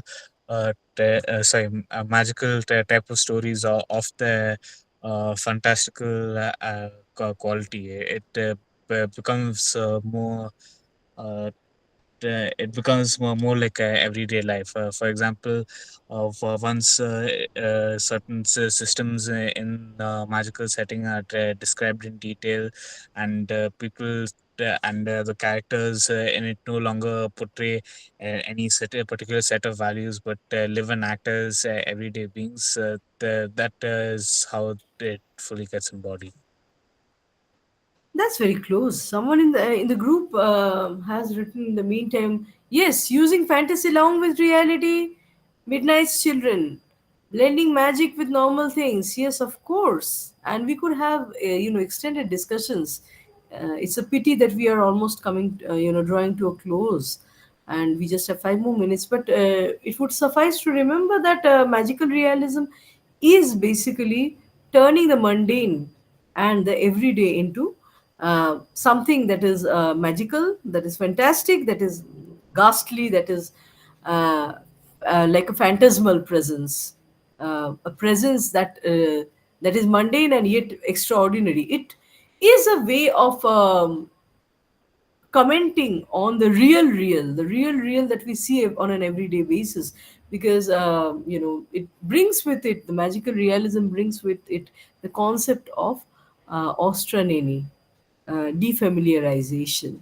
Only when we see the world through the curiosity, through the curious eyes of a child, we see it afresh. Otherwise, we tend not to, uh, distinguish or identify the malpractices in a society. So, if we have been living in a society that practices, caste hierarchy or gender imbalance or inequality, um, we would not recognize it unless it comes back to us as a social commentary, in the form of a social commentary through a very strong and promising genre such as magical realism, which is talking about the the mundane through the angle of the magical, seeing the mundane, the mundane, the everyday through the lens of a new vision, almost a child's new vision, right?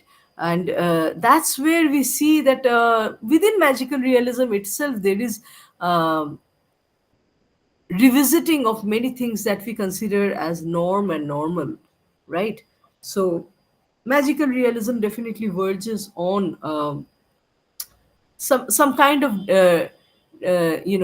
deconstructing and dismantling of social values that we take as natural, certain myths that we think um, are natural, but they are basically just vestiges of human civilization. They are man-made. In this regard, I would urge that all of you go back and read Rolla Buck's mythologies, where you would understand how the semiotic system, the signifiers, the significations are shaped through socialization, through a socializing process.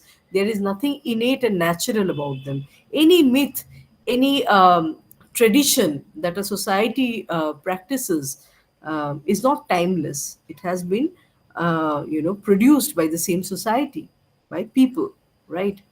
And magical realism gives us a vision afresh to understand that synthetic nature, that artificial nature of human conventions, human traditions, human mythologies, human practices and customs, and so forth. I think that makes sense, does it? Let me know if not.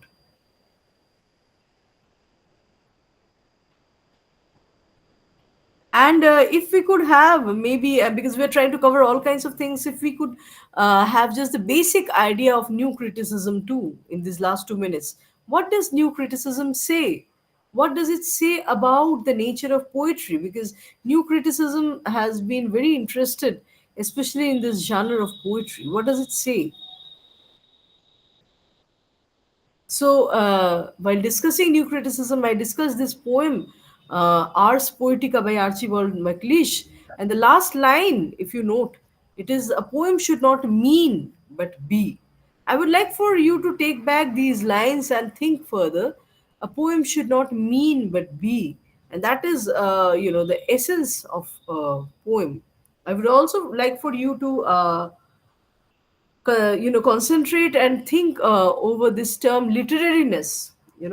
What is literariness, and what makes a work of literature as opposed to non-literary works, right? So literariness is a word, literaturnost, literariness, that Roman Jakobson uses. uh, Go back and read further on it. What kind of assignment would be there? Everything that you are reading and listening from the lectures, whatever you are assimilating and processing through the lectures, you will find a reflection of that in your assignments. Fine. Assignments would be nothing out of syllabus. everything that we cover in our weekly lectures. But I would once again request that you please be updated with your lectures. Fine? And listen to them from end to end. If you don't understand, get back to me. I think you have my email. I could just write it very quickly before the session ends. So this is my email. You could email me and ask a question. So shall we close the session since it's 12:30 and we don't have any further questions, comments, doubts, clarifications, and observations? Shall we close this session then? Sure, ma'am. But before leaving, I would like to thank you, ma'am. Thank you so much for this session. It was a great revision for everything that I learned in this week.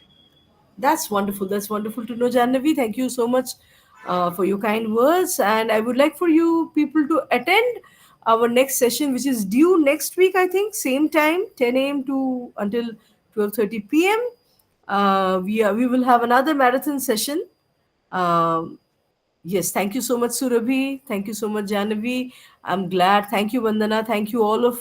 Thanks to all my learners for attending the, session today. Come back with more questions. I think by the time you cover, 2 weeks, you will have more questions, more doubts, and clarifications and observations. Let's have them, on the table and let's discuss further. Until that time, thank you so much.